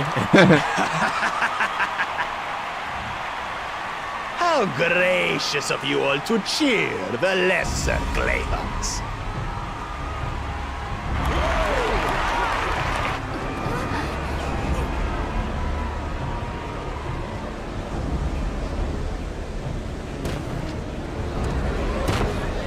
I bet he won't eat him.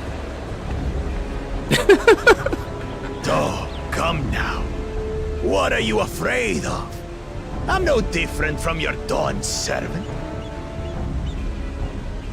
That my kind should reign is Mamulja tradition, and has been so since before there was a Tuliyollal.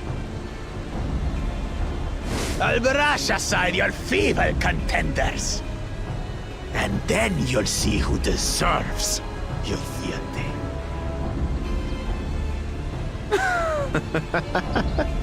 Well said, brother.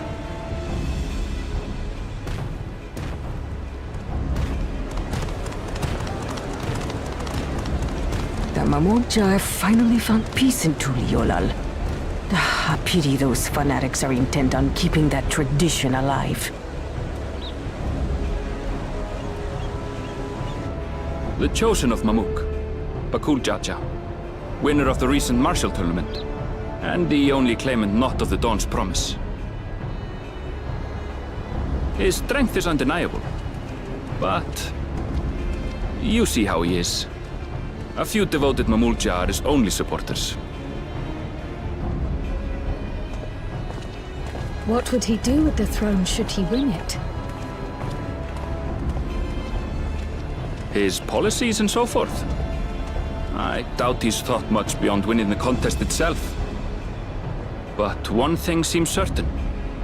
If he does become Dawn Servant, he will see the Mamulja exalted as the ruling class, and all others forced into subservience. Sounds like another that cannot be allowed to rule.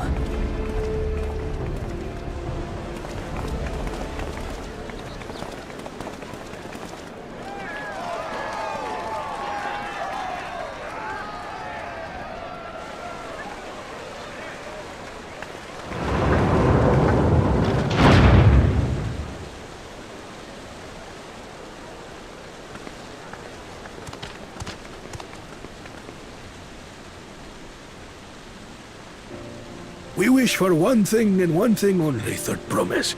To abide together in harmony with our neighbors whom we love in this land we share. It is our way, the Turoli way. Galul Jaja built for us this peaceful nation, and we beg you to preserve it. You have my word. I won't let your pleas go unanswered.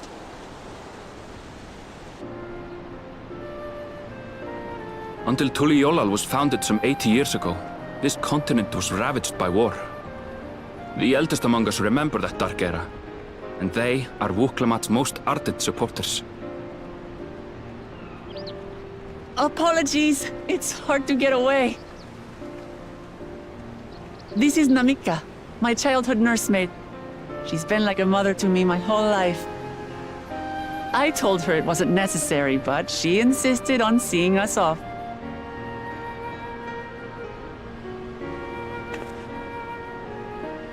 I place our precious Third Promise into your care. Did you know Wuklamat was taking part in the rite of succession? Of the Dawn's Promise? I thought it was only Zoralja and Kona. If she has any accomplishments to her name, I've yet to hear them.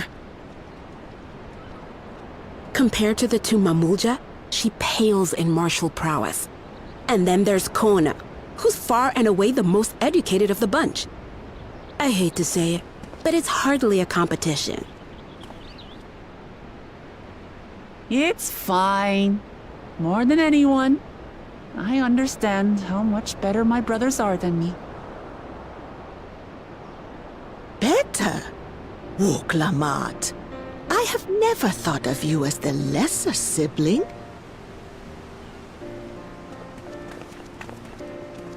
Your brothers may excel in their respective ways, but you boast qualities that both lack.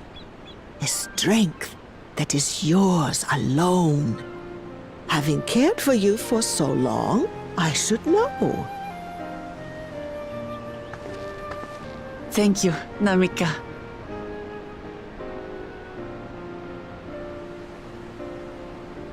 Well, we ought to be on our way. Yes, hurry along. I await word of your victory with bated breath.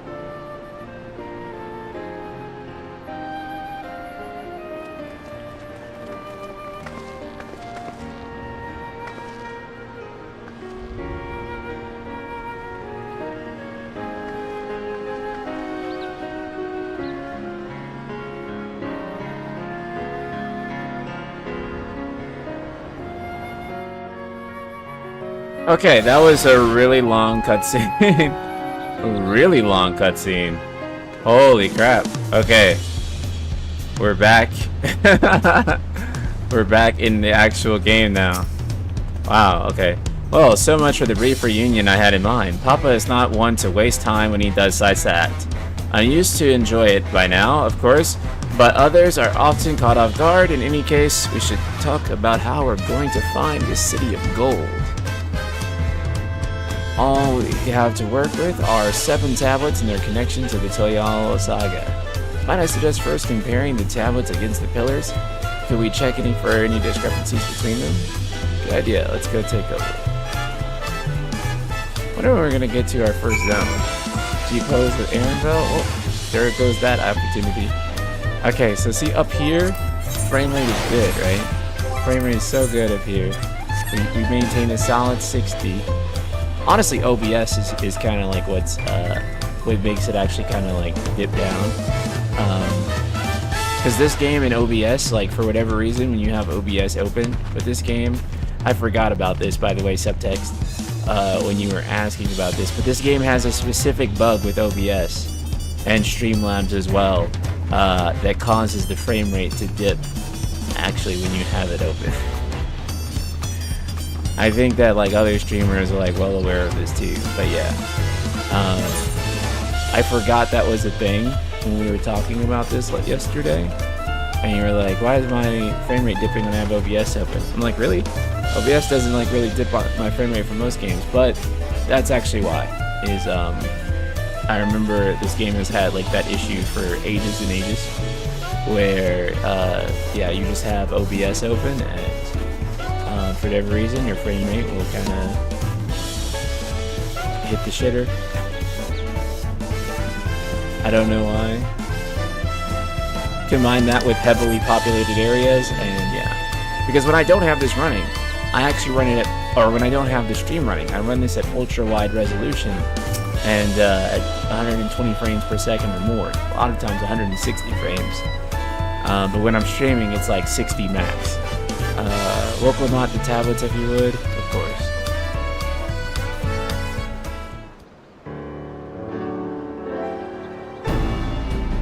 Yeah, oh yeah, I actually did. I mentioned you by name. I actually said, I forgot that when we were talking yesterday, this game has that specific bug. Do you have the new card installed? Yes, I do.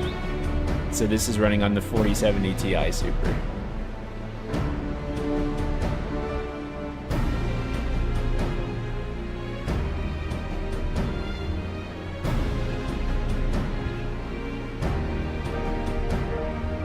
You'd think with the graphics update and how many people stream this game, that this game in particular would not have that bug, but it does. Right? This is one of the most crucial games to be recorded. It's really important for people to record their experience. Yeah, the textures and characters are much nicer. They are. The only difference being that the tablets have hollow where the keystones are to be lifted. So now that we've established that the scenes are the same, where do we go from here? It's really this town that's had the most frame rate issues? Yeah, me too. The Dawn Servant said we were to retrace the path he walked in uniting Tural's people. We would encounter 7 electors along the way. Then we have the answer right in front of us. Papa's path is all laid out in the Tuliyollal saga. That's because right now this is basically functionally like Limsa is like any other day period. The events the glyphs portray, do we know the exact locations where they took place? If one is close, we could go there and search for an elector. That would confirm we're on the right track. Let me think. The Lay of Reeds is in the nearby Hanu settlement. Papa took me there once. It was during the festival season and the whole village was alive with good cheer. There's also the Lay of Gold. That one involved the Pelu village, which is about the same distance from here. Before going anywhere, we should ask around about the road ahead. I heard a lot of talk as we toured the city about that storm we passed through at sea. Apparently it ravaged Tural several days ago. Since our roads are not as well paved as Eorzea's, they're more susceptible to damage from natural disasters. If we want to avoid taking a dead-end trail, I suggest we spend a few moments making inquiries. If it's information we need, leave it to me. I'll bring the information to us. It would be prudent to ensure that we prepare for this journey. I'll guide you to the accommodations I've arranged.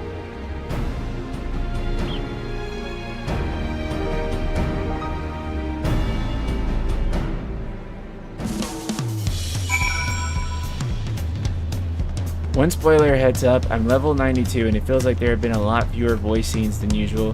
Get those vocal cords ready. I'm already feeling like I'm noticing that, right? I'm already feeling like maybe like a lot of the voice content is backloaded instead of front-loaded.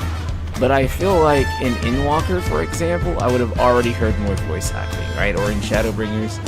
So I'm a little surprised here that it's not. But I want to say that they backloaded it. I hope, right? That's right, the reservation is under Wooklamod's name. If you don't mind, I'll leave my companions to you. Certainly, sir. I'll go and track down the third promise. Once you finish organizing your gear, you can meet us outside the zoo.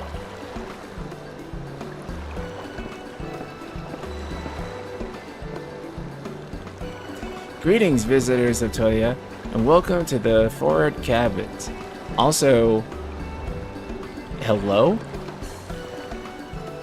She's kind of cute. Dizzy Wee, thank you so much for the tier 1, man. How are you doing? Thanks for joining us today, dude. Been subscribed for 31 months. Jesus, bro. Wood? Yeah, I mean, definitely not wouldn't, bro. Whenever you are ready, I will show you to your rooms. Definitely not wouldn't.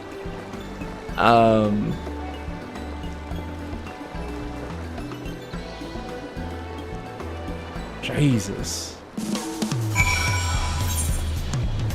Okay. Well, let's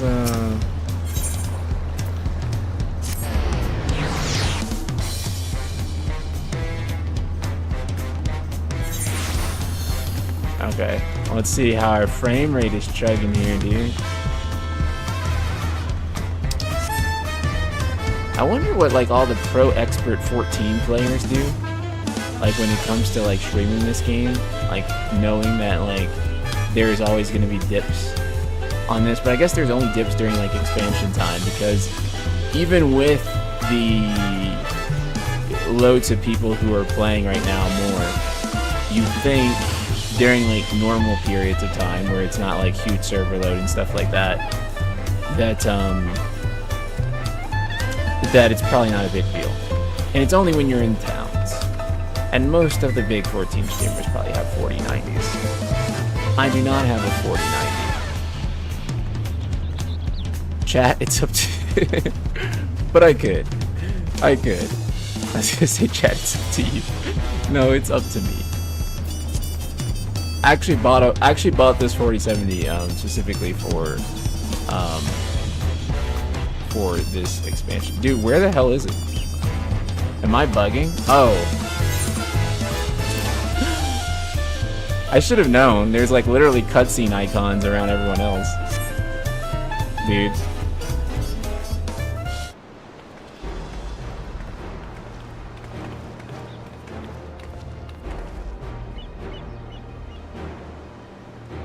Trust you to be the keenest to head out, Ultima. I had to turn the 3D effect down to get better frames, jeez. But where Ehrenval and Wooklamod, I wonder... Where are we?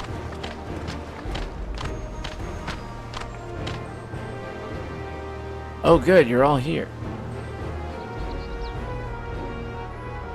Who might be your companions be? Seeing as we needed information, I thought who better to get it from than the locals. These two hail from villages we're thinking to visit.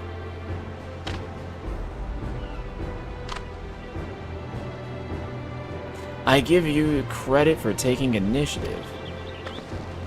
What do you mean, at least? I am honored that the third promise would seek my advice. I too am happy to answer your questions. Any encounter might be an opportunity to do business. Thank you both for your help.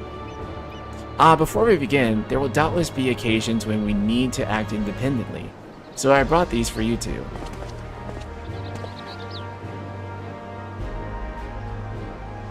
Also, the cloth like really looks like cloth now after the graphics update, right? Like looking at the Birdman's cloth, and also the Birdman's feathers, and then looking at Alphino's clothes, right? Like the texture on them is so good. It is called a link pearl, a gemstone harvested from his special shell. When linked together, they allow people to communicate across great distances. Is that so? What a handy thing to have.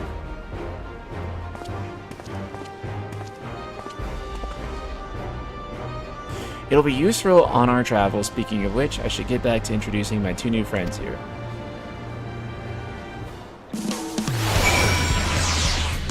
Look at this. Chop. Okay. Good fuck. The Tuliyollal saga features a number of Tural clans. Two of those, the Hanu Hanu and the Pelu Pelu, have settlements relatively close to the city. So, I brought a representative of each. As I mentioned before, the Hanu are a cheerful people who love their festivals and make an appearance in the Lay of Reeds. And their home village, Okevanu, is located in the Kazuma Uka.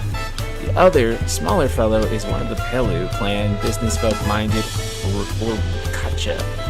They appear in the Lay of Gold and craft all kinds of marvelous goods in the Wachulun Pelo, their village. Now, as for deciding which village to visit first, why don't you put that adventurous instinct of yours to work for us, Ultima? Pick our destination. Oh, branching scenario path. Okay.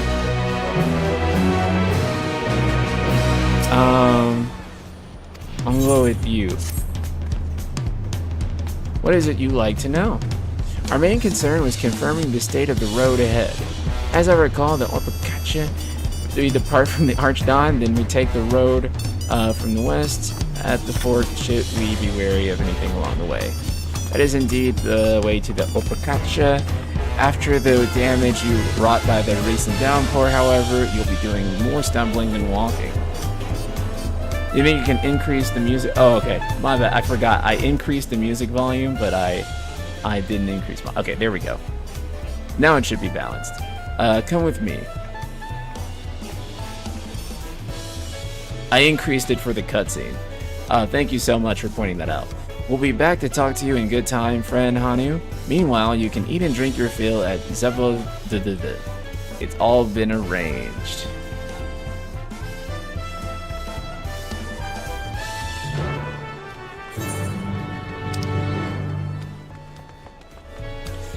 Okay.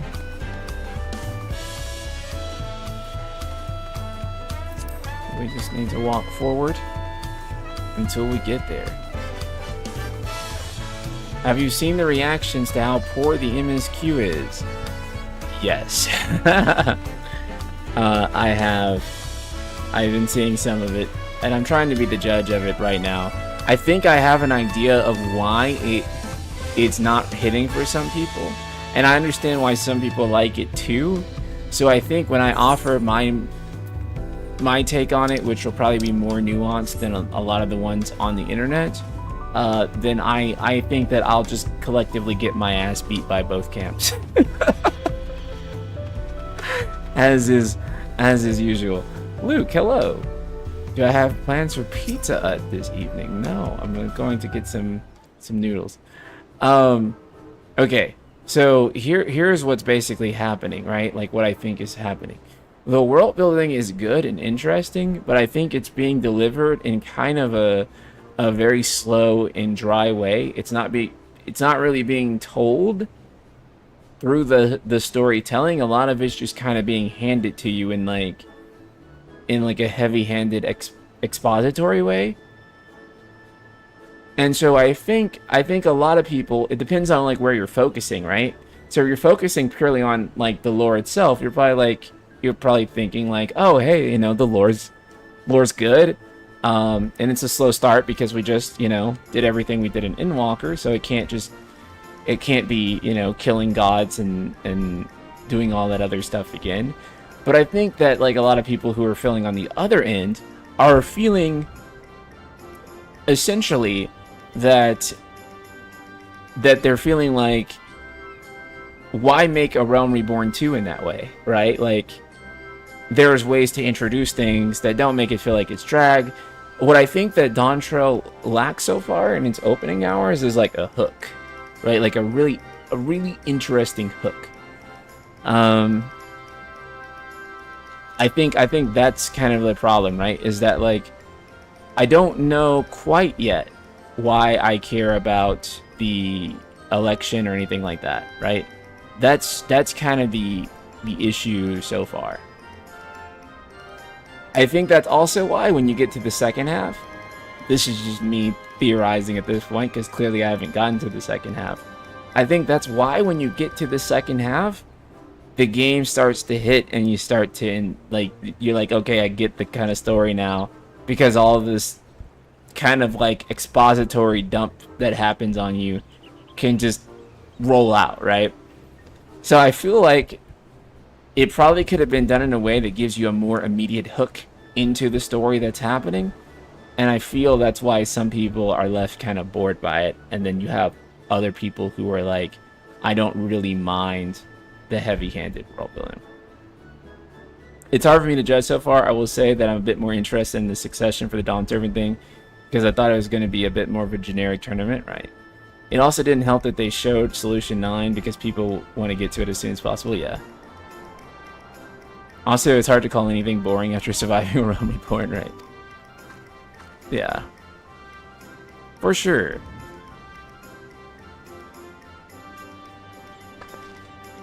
I mean, you know.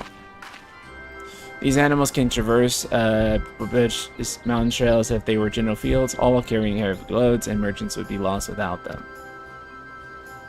So they fill with the same niche as our chocobos back home then. You don't have alpacas in Eorzea? Alpacas are native to Tural. Eorzea has its chocobos. In the eastern lands, they have horses.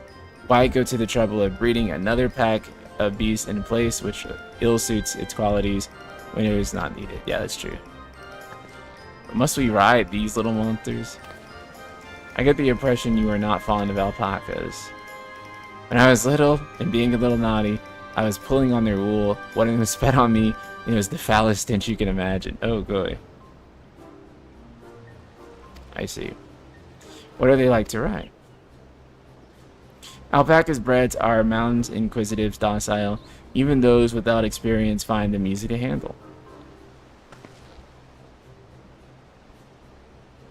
We're doing this then. Okay. So was my information useful to you? Yes, very helpful. Even if it wasn't what I wanted to hear. Good, I'll take my payment now.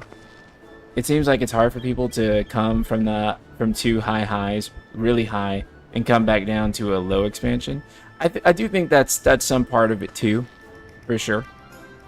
That, you know, wanting to hit that ultimate SHB level high again.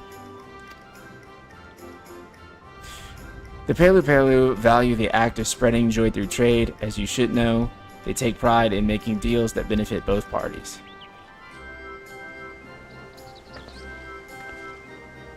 Here you go, a fair price for your advice. Yes, I made a trade with a third promise herself. My friends will never believe this. I shall be on my way now. I wish you safe travels. Off you go then, and thank you.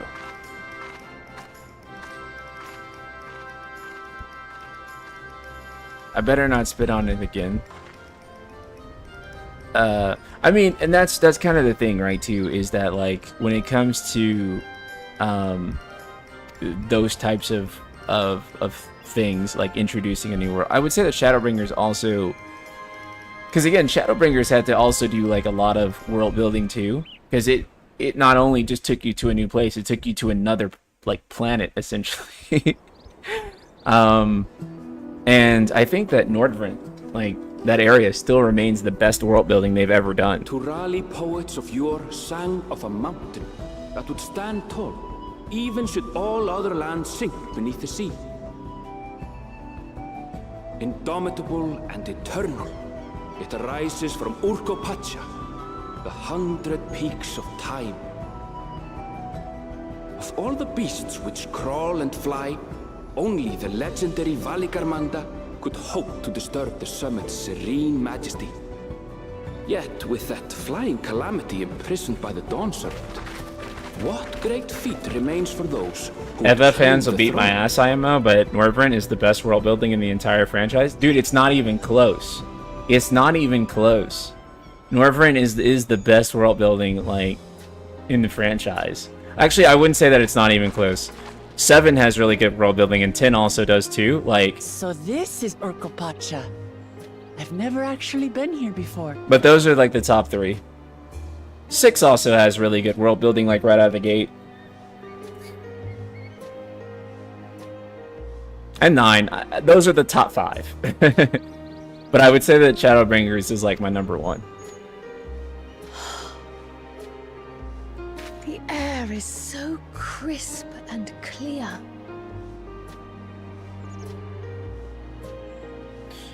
And the one that I think has the worst world building. Guess which one you guys think I think has the worst world building. Mountains everywhere you look. Tull's world building is pretty good. I agree. That one massive peak in particular has quite the presence. It puts me in mind of Som Al. You know me too well, Kino. Yeah, it's FF13. I feel like 13 has the worst. No, 16's world building is pretty decent, but 13's is the worst. By far, yeah. That is Workor Sormor, the tallest mountain in Tural. Its sheer height makes it an imposing climb. But there are other reasons the ambitious keep their distance.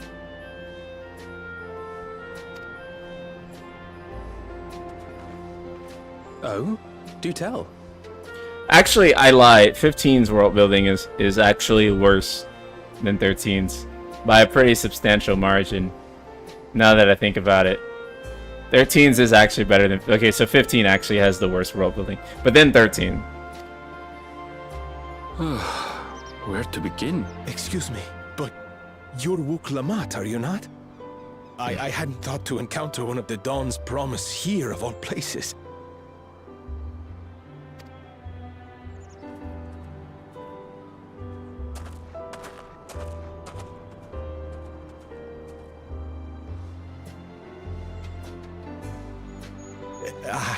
But I should introduce myself. I am Bol Nok, a weaver by trade.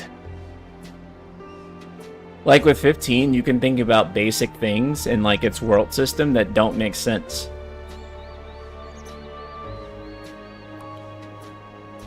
Like really basic things that don't make sense. And like once you do, it's kind of like, oh, that's right. They revised this game 100 times before it came out. They were actively rewriting this story, like, as they were shipping the game, basically, so. Well met, Bolnok. We're on our way to Wachunpelo. Oh, truly. I've just come from there, as it happens. I'd asked the Pelu Pelu who sell me their wool to give me a tour of their alpaca ranch. The head rancher and I shared a bottle of mezcal while he explained the finer points of wool production. Mezcal, is that a local beverage? It's an Urkopacha specialty. A spirit made from distilled agave. Orcopachal. That's how you say it. Orcopachal. Orcopacha. Orca, I already forgot. And it must have done wonders for my mood, for I tripled my usual order of alpaca wool. They did offer me a discount, though, so it wasn't a bad deal in the end. But listen to me, boring you with my tedious stories. I will leave you before you are lulled to sleep. Goodbye. Orcopacha, and okay. safe travels.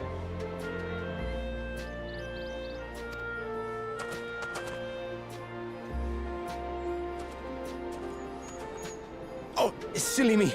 I almost forgot to say the thing I actually wanted to say. Peace for Tural.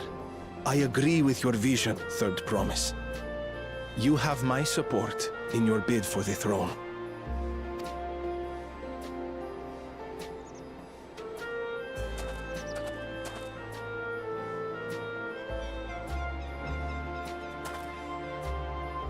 I've given up on pronunciation of any location names. Pelu merchants. I like that they named them like that. I'll never say them publicly. Yeah, and you know, it sucks too, because like in Japanese, they don't have like this problem at all, right? Because it's all wrote in katakana, which is written out phonetically. So they can just say these names. But then you get to like English or any other language in the world that isn't Japanese, and we're like, what the fuck is this? Yes, they do more than run the markets in Tuliyollal. Pelu peddlers can be found everywhere in Tural, traveling from place to place on their sturdy alpacas. They are effusive and engaging speakers, and many's the customer who's been talked into spending more than they bargained for. They won't find this customer so easily charmed.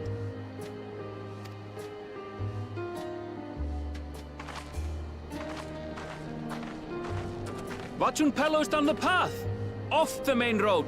Don't get lost! It's right there!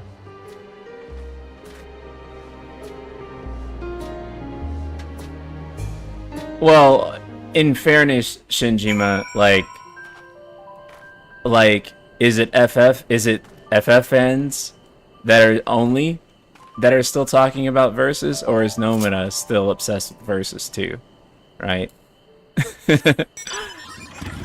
Like, because you could say like, oh, why are FF fans still obsessed with verses? But like, I would also ask, why are the creators still obsessed with it too, right? This is it. Wanchapelo, the home of Pelu Pelu. The Waklamat should have arrived before us.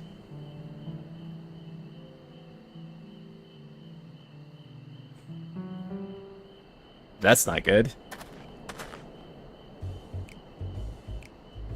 You've come all this way for the right of succession. Oh, so this means I'm exchanging words with the future Dawn servant. Please, outcome is far from decided, but it is a possibility. How unfortunate then. That ideal in cloaks woven from special luxurious alpaca wood, such a garment would look magnificent when draped over the shoulders of a budding ruler. And a nation's ruler should dress her best for her adoring people, yes? Finery for our finest lady. That's right, come, third promise. My well-stocked shelves are but a few stones away. Ups away. Finest lady. I like the sound of that. Alright, I suppose a quick look wouldn't hurt. The bottom half of text is like cut off by like my task bar, and so sometimes I struggle to read it because I have this in windowed mode, and it's also ultra wide screen. It's a weird setup, but that's why if you see me struggling on some of the text boxes. Aaronville, what did you... I have a weird setup right now. Ah, Shintona from the far Tural. Northern winters are bitterly cold affairs, I'm told. I cannot imagine how you survive them without a lovely cloak of quality alpaca wool. No, thank you. I'm not in need of new clothes at the moment, and neither is the third promise. Perhaps another time. Of course, my shop door is always open.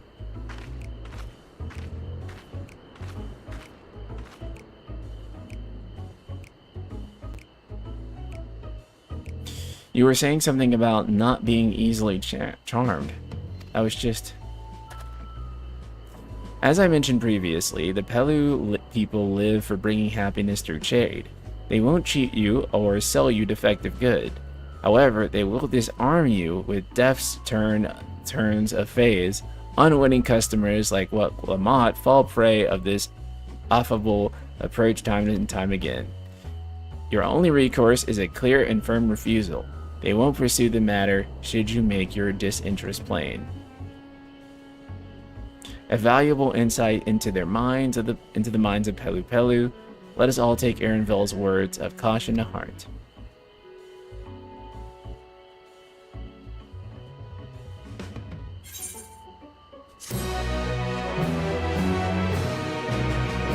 because that game could have been a massive hit, and I think enhanced him. I think you know, the reason that the devs behind Versus are still, you know, kind of thinking about it still is just because they had a lot of creative energy that they put into that game over the course of a decade.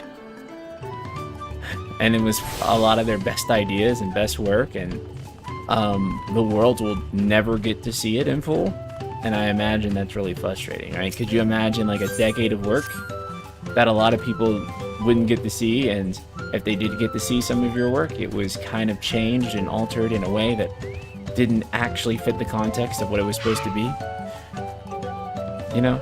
Not my finest moment, I'll admit, but now that we're here, let's do what we came to do. Find the Elector. Allow me to propose a strategy then. Cryo, Alize, and I will speak with the merchants. Woke Lamont, you and Aaronville might try approaching travelers in near Ultima. Pray investigate any other establishments which catch your eye.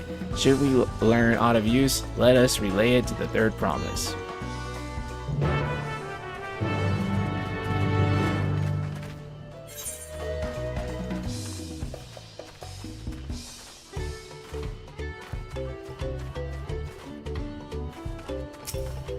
Okay. I'm just gonna skim through these because, like, yeah, they ain't saying nothing too important here. The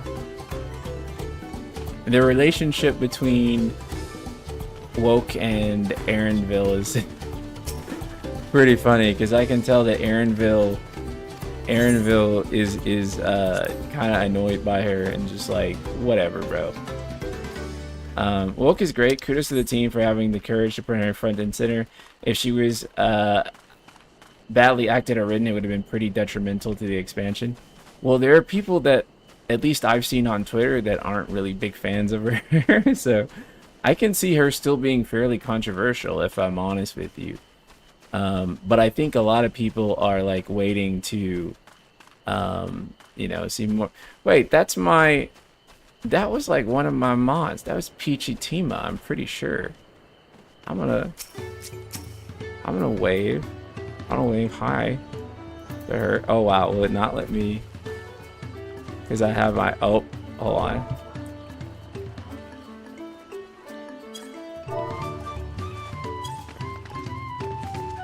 Well, I accidentally triggered the ultra wide mode. That's funny. I just wanted to wave hi to her. Okay. Sorry about that, chat. I'm Mablu. Did you have a question for me? Sorry, I don't know about any elections. You should take a moment to see our prized alpacas before you leave, though. Oh, be sure to admire them from a respectable distance. Get too close, and our nervous darlings may be tempted to spit on you, and that stuff stinks. It happened to a visiting buyer not too long ago, Tobley. That head rancher was so mad at me for not giving them a proper warning. No one makes a mistake without Tobley noticing. He knows everything that happens on this ranch.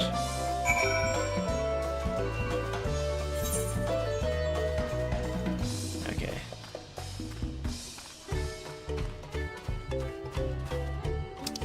Yeah, this is unfortunately going to be a pretty discourse-heavy expansion. And I don't know where I'm going to land. But, we'll see. We'll find out.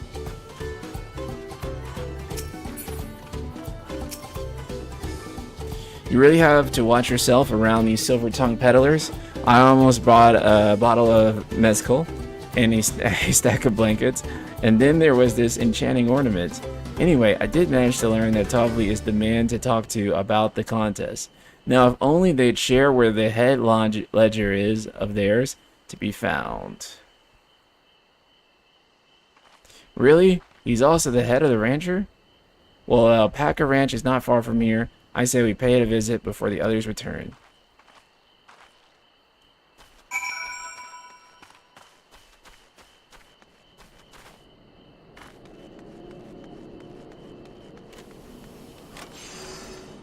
Yeah, I mean, this one's gonna be a pretty discourse heavy one, for sure. Like, it's hard for me to imagine I mean, it's already been happening, pretty much. So it's also cool that the grass has the grass always had physics, or is this new for this expansion? But grass has physics now, just like light physics. It's new? Okay, yeah, grass has physics now. Yeah, that has to be new. That's cool. That's a nice touch.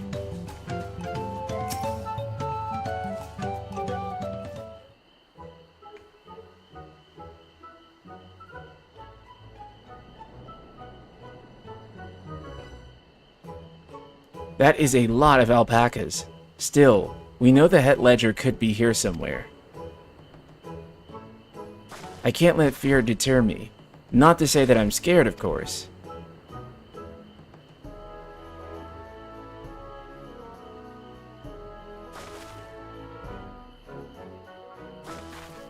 Yeah, the shadows traveling are really nice now. There's a lot of stuff that make it feel more modern. I kind of hope that they keep going with introducing like some new subtle graphic stuff.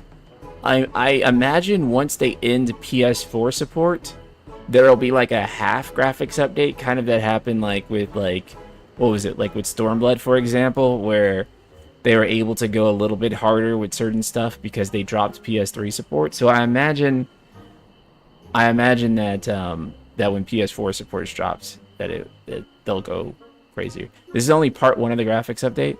Oh, it's because they're going to be updating more stuff, right? More textures and things. Yoshi P said that there will be more. Right. That's what I recall too. So I'm looking forward to see what they do going forward. Tobley, oh yes, he likes to mingle with the ranch hands and keep an eye on things. I can't tell you which one he is though. You can't? Is this part of the contest? All I can say is that Tobley often mentions his favorite pungent subject. He also can't resist a profitable trade, though among us, I am right. Am I right? Still, if you can bring him a very good deal, he might let his identity slip. So it's like a game. Easy enough, all I have to do is offer Tobley a deal he can't ignore. No problem at all. Well, maybe one problem. I don't think my purse is deep enough to pay everyone we think might be Tobley. Let's ask him questions to first narrow down the field. Great, we can meet back here to shape our impressions.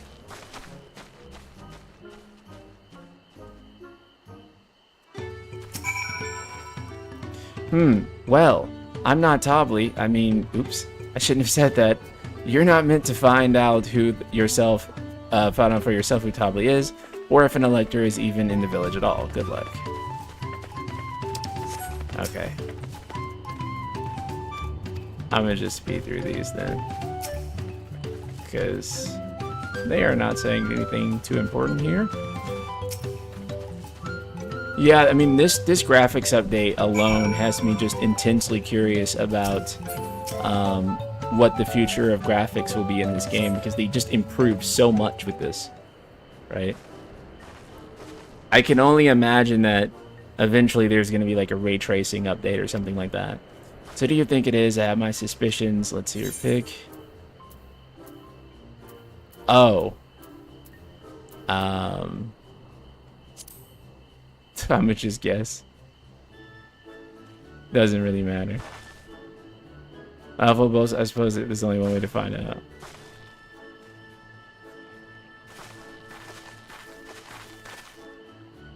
Nothing would make me happier than to know your identity. So how about you make a deal and tell me the truth? I have money.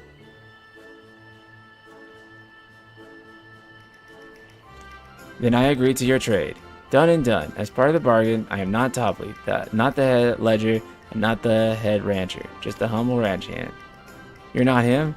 Damn it, Ultima, I trust you. That coin could have bought me 300 gourmet tacos. No, I can't let this taco tragedy distract me from what matters most. We need to determine which one is Tobley.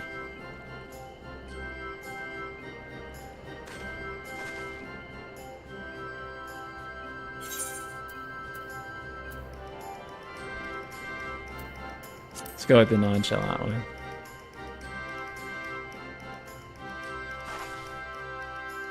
You seem unconvincing to me, but if that's your choice, then that's who will talk to you.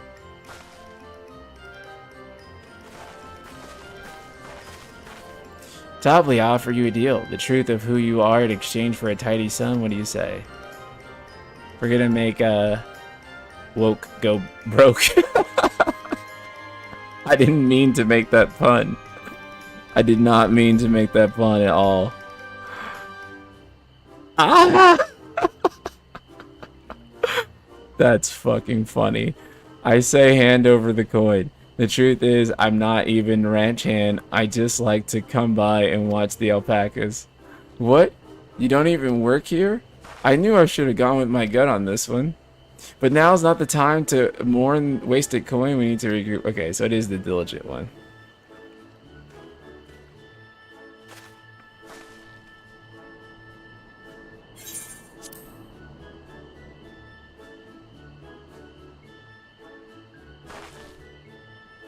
Ah, the worker's so intense on stable chores. Let's go ahead and see now.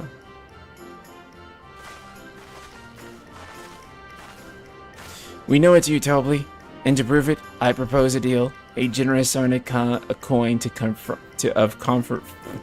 confirmation of your true identity.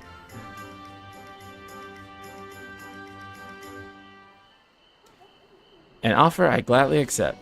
You have guessed correct. I am indeed Tobley, head of Ledger Wanchipolo, and head rancher of the family ranch.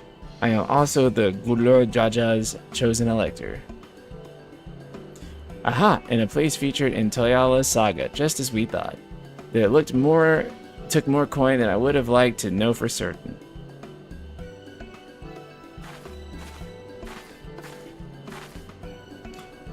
She found you out fair and square, Tobley. Well, I'm glad she did. Would have been a pity if had her bid ended here.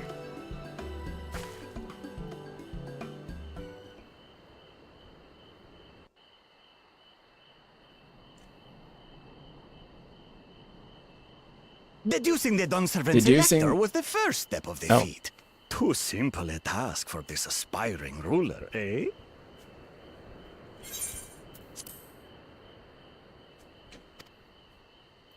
Right. Not hard at all.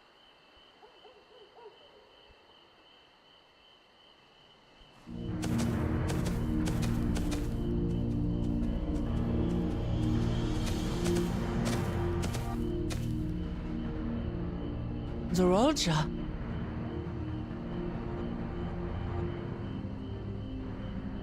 I am told the head ledger, Tobley, is to be found here. You have to guess which one of us is Tobley. That's part of the test.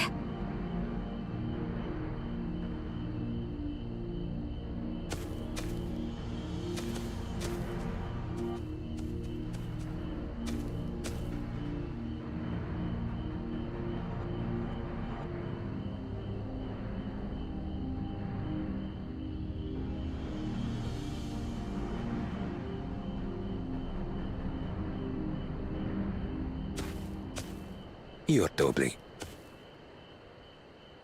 Without even asking a single question. Bro. Very impressive indeed.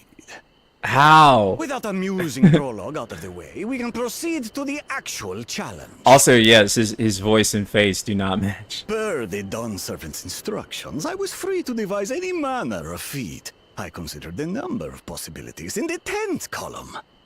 But I think I have a good one.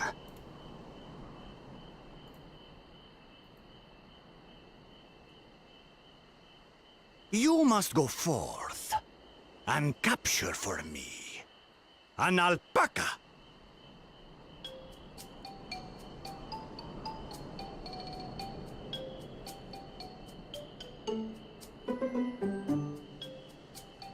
While I've not had the best experiences with alpacas, aren't they generally docile creatures? That doesn't sound like much of a challenge.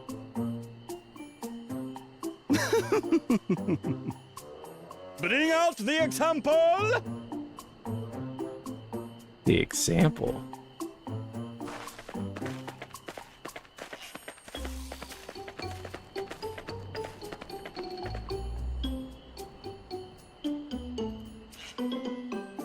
This is a special kind of alpaca.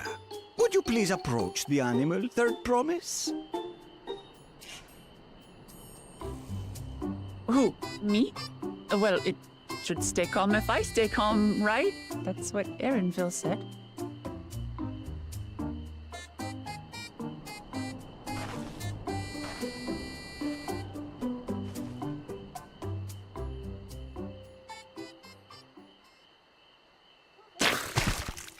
Oh no! Just like her childhood trauma. The little monster spat on me! Again!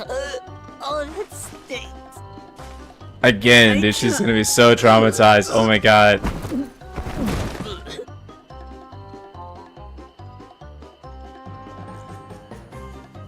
Alpacas are paradoxical creatures, being both extremely curious and extremely cowardly. I feel so bad for Press her. your luck when they're frightened, and you'll get a face full of spit, as you've all just witnessed. Has an awful stench, their expectoration. The globs contain half-digested food, you see, making it an effective deterrent against perceived threats. Oh, that's fucking gross, dude. What the f- Wild valley breed like this Oh. one are especially timid and can therefore be quick to lash out. They're also especially hardy. Indeed. It's kind of cute, though. We take the rugged wild alpacas and breed them with our gentle domesticated stock.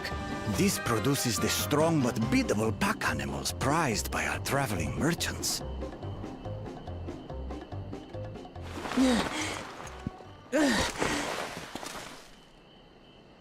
That's all well and good, but did I need to bathe an alpaca spit for you to make your point?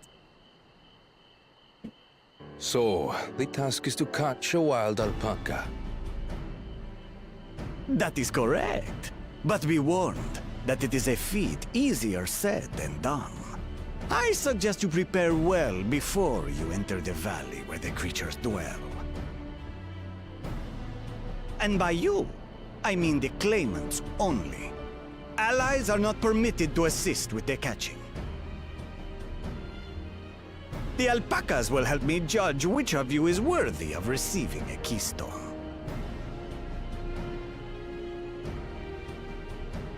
So I'm to chase down a fluffy, spitting demon, and that somehow proves I'm fit to rule? As I said, the Dawn Servant granted me the freedom to decide my challenge. And when you reach the end of the ride, I dare say you will understand why I chose what I chose.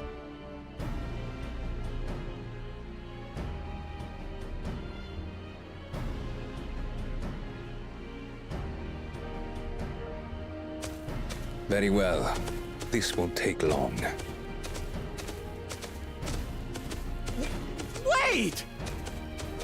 Didn't I warn you this was easier said than done? There are preparations to be made, factors to consider. A beast is a beast. All yield to strength. His voice.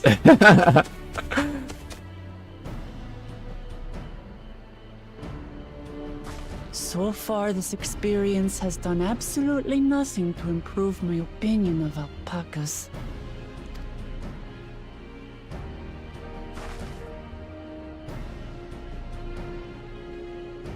But that doesn't mean I can't do this. Revolting spit aside, they're just another animal.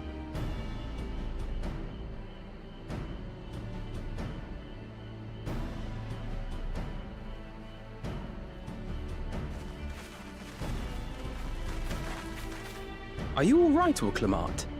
We thought we heard you scream. The third promise does not scream. It was more of a startled yelp. Scream, in other words. A scream.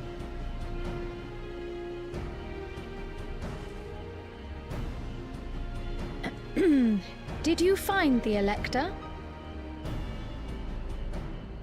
Oh, we certainly did.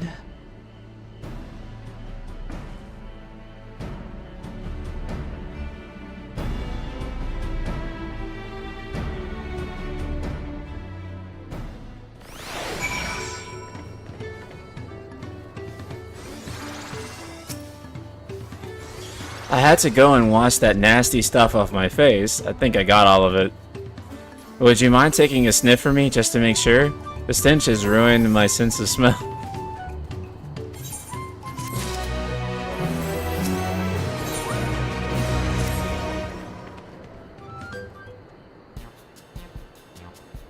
As Woklamat helped demonstrate, the valley alpaca are very weary of people getting close enough to catch one. Oh, I still have the auto on. You might have warned me about that earlier. I have enough trouble with tame alpacas.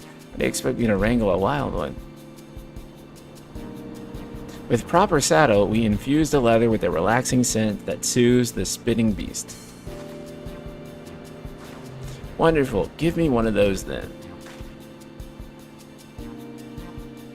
Have you perhaps forgotten that we are a clan of merchants? If you want a tame saddle, then you'll need to find a saddler and make them an offer. They don't come cheap, of course. Crafting a saddle will cost you the equivalent of the 10 pel, in the thousands column. You mean 10,000 pel? I don't have that kind of coin. Converting gil? That comes out to around $1 million or so. Perhaps if we all pitch in. No, this is my feat to accomplish. I wouldn't feel right about having others pay the cost. I'll find the money, somehow. So it's actually, it actually makes a lot of sense, too, that they take gil here, like, real-world sense, because, like, for example, if you go to, like, Mexico, they'll take US dollars in most cases. So, yeah, that makes sense to me that they'd accept gil here. Because, you know, we're both right there. That basket of wool is worth the sum that you paid me earlier, 1 pel in the hundreds column. Beginning with the wool, you can trade for ever more valuable goods until you have something suitable to bargain with for the saddle. That's a nice gesture, but you think I can turn 100 pel into $1 million? That's 10,000 times more. We need 10,000 pel, not $1 million, so we're looking at 100 times more. Oh, right, I panicked and got confused with Alphino's million gil.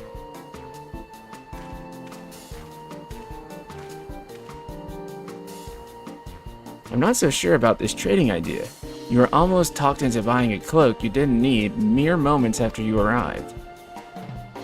But God, I hate it when you're right. Let me help you with your deal maker. Hello again, Mablu. I work here as a ranch hand, but I've also learned a lot about the peddler profession. It's alright if I aid them now, yes? I guided the claimants toward the first step of the feat, like you asked. As long as Woklamat goes alone to capture her alpaca, she is free to accept assistance from whoever she likes. Hooray! Let's see about getting you that saddle then, Third Promise. I don't know why you made the offer, but I could use an ally with a beak for bargains. Welcome aboard, Mablu. Should the rest of us stay behind, perhaps? Maybe easier to haggle over prices without so many voices chiming in. Yeah, stay here and pinch in the ranch work. With Mablu gone, I'll need extra hands to tend to the alpacas. Gladly, although Ultima, I think you should go with Woklamat. You've seen markets and bazaars the world over, and surely you have sage advice to share. In that case, you should also hold on to the alpaca wool. If it's misplaced or soiled in some way, you'll have nothing to bargain with. As if I'd do such a thing. But I'll leave the wool with Ultima anyway. The better to keep my hands free.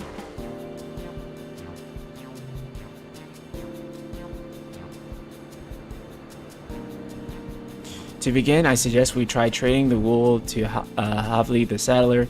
He won't agree with the deal, of course. It'll give us an idea of how much he'll accept for these wares.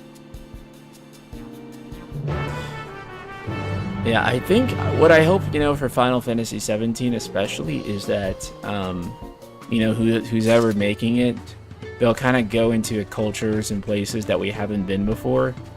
I think, in particular, this is one reason why 10 kind of has stood the test of time, is because with Final Fantasy X, that experience of going into kind of a world where you're experiencing like this brand new culture inspired by, you know, places that you don't normally go in not Final Fantasy games, but well, yes, Final Fantasy games, but also just fantasy video games in general was really cool, right? I think Kitase once talked about like, you know, how he wanted to challenge kind of, you know, people's notions about fantasy being strictly medieval European fantasy with 10. And I really want to see them try that again. Dawntrail is one example, but also, you know, like, not just Dawntrail, but like, you know, even Endwalker, we went to like Thavnir, and, you know, CBU3 has been good at that in the expansions. I wish that in 16 we got to see more than just the continents of Valisthea, like, or the nations of Valisthea. I wish there was a way to have included, like, you know, some of the surrounding cultures that were on that planet, because I think it would have been interesting, but, yeah, I know that they couldn't have done that. This isn't a voice scene. I just wanted to check. Okay, a saddle, is it? How will you be paying for it? That's what I want to see for the next one.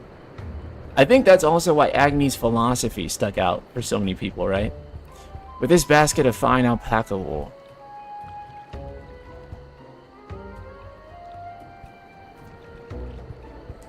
At what cost does a saddler have for wool? What use does a saddler have for wool? Besides, this would barely cover the cost of a single strap buckle. Offer me something I actually want.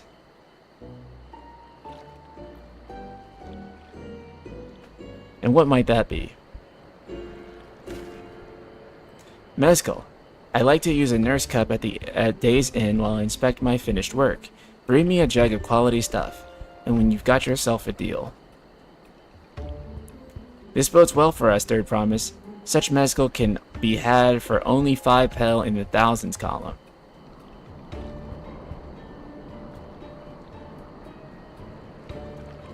Hold on. Did you say Third Promise? Then my offer has changed. The saddle is going to cost you a jug of premium mezcal, aged 3 years at least. 3 years? That stuff is valued at 10,000 pel or more. Why have you doubled the price?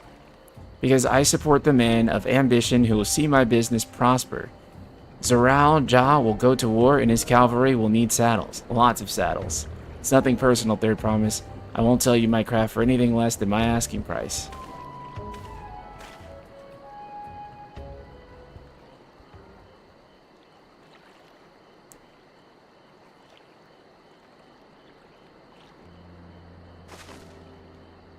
Can't say I blame them. I'm known for championing peace, and peace is unlikely to bring him more customers. Those of our grandparents' generation remember the dark days when the clans were at war. Many of these Pelu pray for your victory, Wokwamat. The younger ones, though, to them, the strife and bloodshed are as children's stories. They think of themselves safe from the horrors and take peace we now enjoy for granted. Saying Third Promise really fucked them over? Yeah, I know. Still others are unsatisfied with this quiet prosperity and crave the future the Second Promise envisions. They've become obsessed with innovations like the dirigibles that have made trade swift and easy. Then you have those like the Havli, convinced that the First Promise's plans for conquest will afford them opportunities for great profit. But what about you, Mablu? Aren't you of the younger generation? At least a year or two younger than me, I'd say. Oh, I was raised on the old tales. I've memorized the accounts of what it was like when the Yok Hui ruled our village. That's why I offered to help. I want you to become Dawn Servant, to keep our nation from going back to the way it was. Well then, I guess I'd better make sure I win the contest. But the type of mezcal the saddler wants is so very expensive. Weren't we expecting to need 10,000 pel from the outset? Nothing's changed. We just need to get on with it. I may not have a head for trade or the stomach for alpacas, but I won't give up with the peace of Tuliyollal on the line. Neither will I. We won't make you the Dawn Servant. Aiming for that 10,000 pel jug right away will only bring us failure and frustration. So let us first try exchanging wool for anything even a touch more valuable.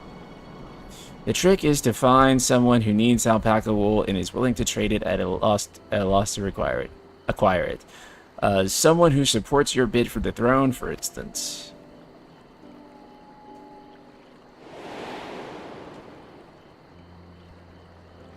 The redhead Hrothgar.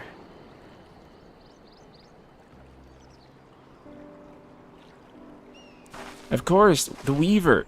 Bull Nock was his name, I believe. He went out of his way to say he agreed with my vision, and he was here to buy wool. I think I remember the direction he was going, but for now, let's head back to that road where we first met him.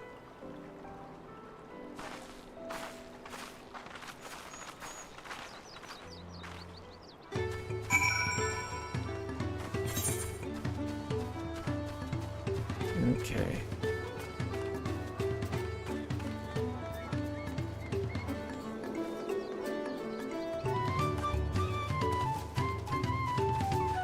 It's a really pretty area. I wonder what Square's gonna do with Final Fantasy XI now. Right? They're continuing maintenance of 14. The reboot of 11 got shut down. So I kind of wonder like what's gonna happen with 11 now, right? Is it just gonna not be a thing anymore? Or not be, it'll continue to be a thing, sorry. I mean, is it just not gonna be a thing when the one day eventuality that the servers get shut down? You know, I would like to think that, you know, because they're doing Dragon Quest X online or offline, that eventually one day they do Final Fantasy 11 offline. Then he was probably going to include was in most of the visitors. Check. Okay, cool.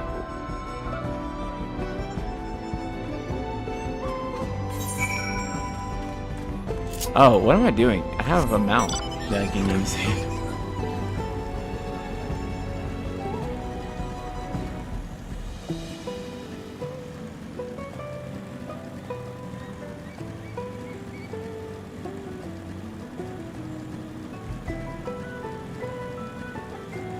I love how you can feel the engine in the DualSense controller. Can I have that basket ultimately? Remember when I was playing this on PS5 for a while because my PC kept crashing, guys? It's not an issue anymore. It was my power supply, by the way. And that's no longer the case. Bull Nook, I'm glad we found you. Are you interested in making a trade? But now I've replaced both my power supply and my GPU, so it doesn't happen anymore. I've basically replaced my entire PC, other than like my motherboard, CPU, and RAM. Those are the only two things that were like original from like when I built this. Aside from that, I have brand new everything else in there. Brand new power supply, brand new cooling, brand new GPU, brand new SSD, yeah. And I fixed the problem. The source of the problem was the power supply, so we were not going to have crashes anymore, thank God. But I do plan to do a new build. I'm calling it a new build. It's actually just going to be a new motherboard and CPU. Because like I said, I already replaced everything in here, except for that. So eventually I'm going to get a new motherboard and CPU later this year, but like, yeah. Their promise, you wish to do business with me? Might I ask what this is all about? I did a Final Fantasy XV reunion stream not too long ago, but now that I have this new graphics card and I can run FF15 in ultra high quality, maybe I'll go back to FF15, like for like a run. Like, because I can play the PC version at like extremely high quality now. I see the goal is to turn that basket of wool into a jug of 3-year-old premium mezcal. Then allow me to invest in your efforts. I wonder if someone's ever made like a hard mode mod for FF15. Peace in Tural is what allows me to cross freely into the lands of my suppliers. Naturally, I prefer that one pledge to preserve the peace within and win the throne. Thus do I humbly offer you the wool poncho, a small token that I pray contributes to your victories. I hope for the PC version of 16 they add another heart mode, because I'd love to play 16 on like they should make Ultimaniac like the difficulty you can get like out of the gate, and it can apply to like the whole game. If they do that, I'll do another playthrough of 16, and I'll probably enjoy it a lot. Oh, that's a fine craftsman. A garment like that would easily fetch 5 pel in the hundreds column. It's very generous, Spolnock. Thank you. I promise I won't let you down. I have every faith in you, Third Promise. May fortune bless your future dealings.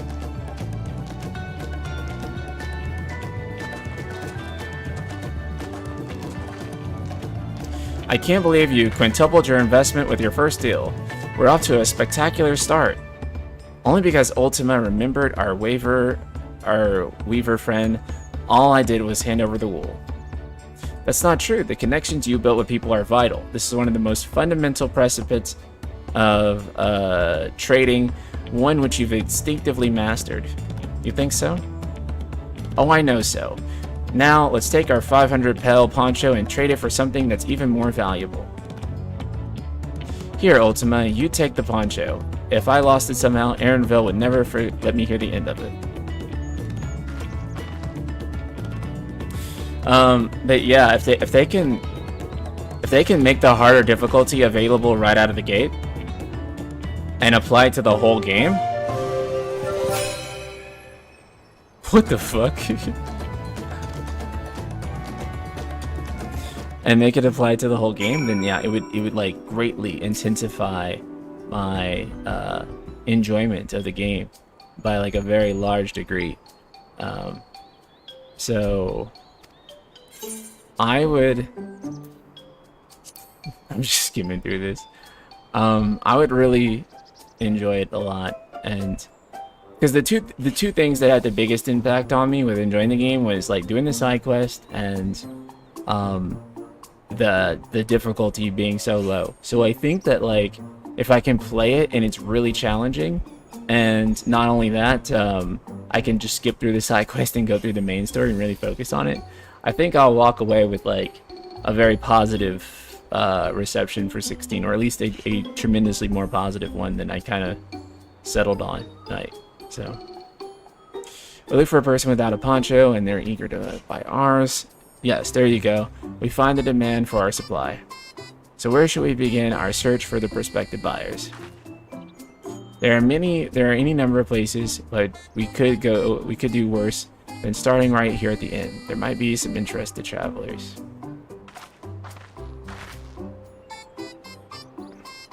Who here needs a poncho? A lot of anything to wear.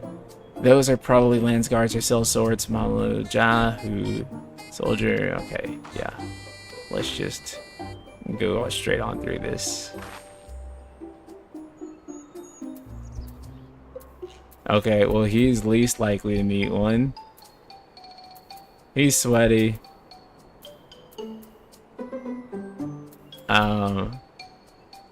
Let's try him. Let's see. No coat or cloak, but also no weapon. Oh, we might have a winner. Yeah, he's naked. Pick the naked guy and sell clothes to him.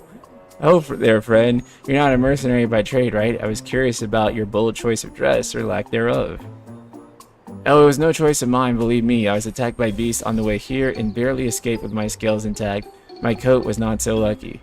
I'm actually a tool maker from Tuliyollal, however you say it, and was dressed quite smartly. All the better to show the Pilu I am a man who takes pride in his appearance and therefore his work as well. But now look at me. Well, sir, this is your lucky day.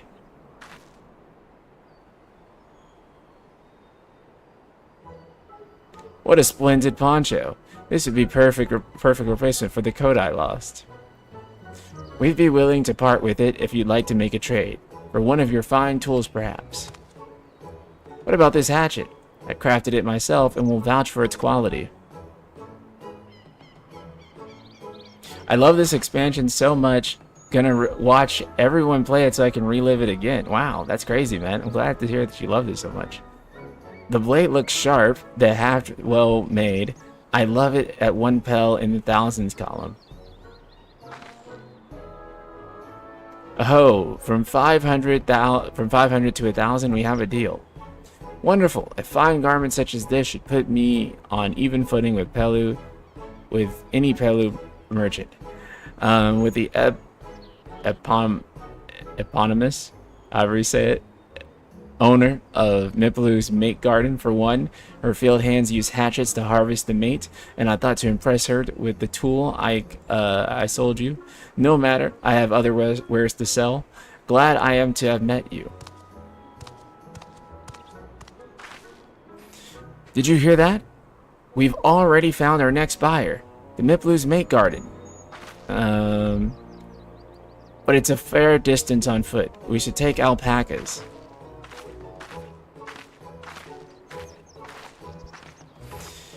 These ones will be the calm type, right?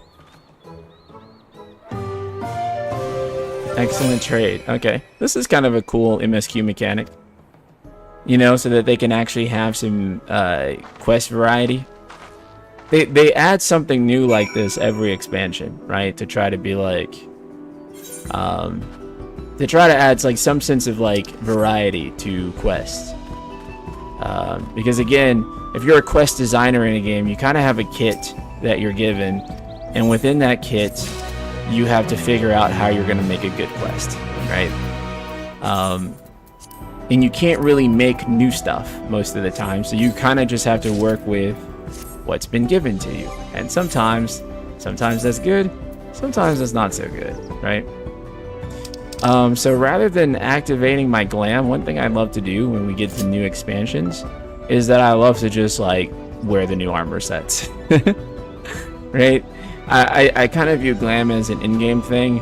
I don't like to just start an expansion like glam plating and like, you know, doing all that stuff, because I feel like when you end up doing that, you just, I don't know. I feel like they worked hard on making these new armor sets, and I just want to, I feel like you should enjoy them like while you're going through and like kind of immerse yourself in the RPG aspect of it. So I don't like to just be like, I'm gonna just put on the, you know, I'm gonna just have that shit on, you know.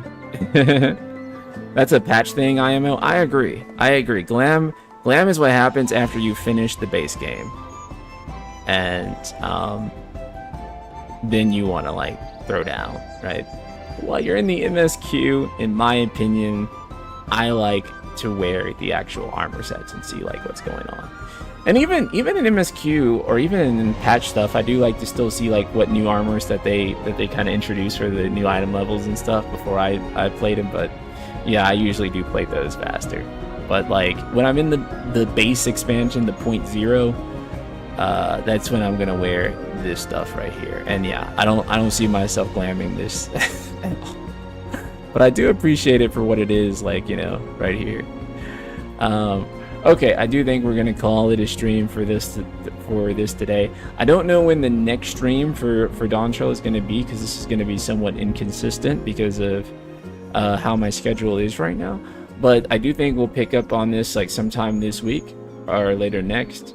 Some stuff I may play off stream. I may hybrid this one where I'm playing some of it off stream and playing some of it on stream, just so that we can get through this one faster. So that may be like what I do. But all of the in-game stuff, like level 98 to 100, that's like stuff that I would be like streaming for sure. John Denver, you just got here. I'm so sorry. We're wrapping things up. Okay.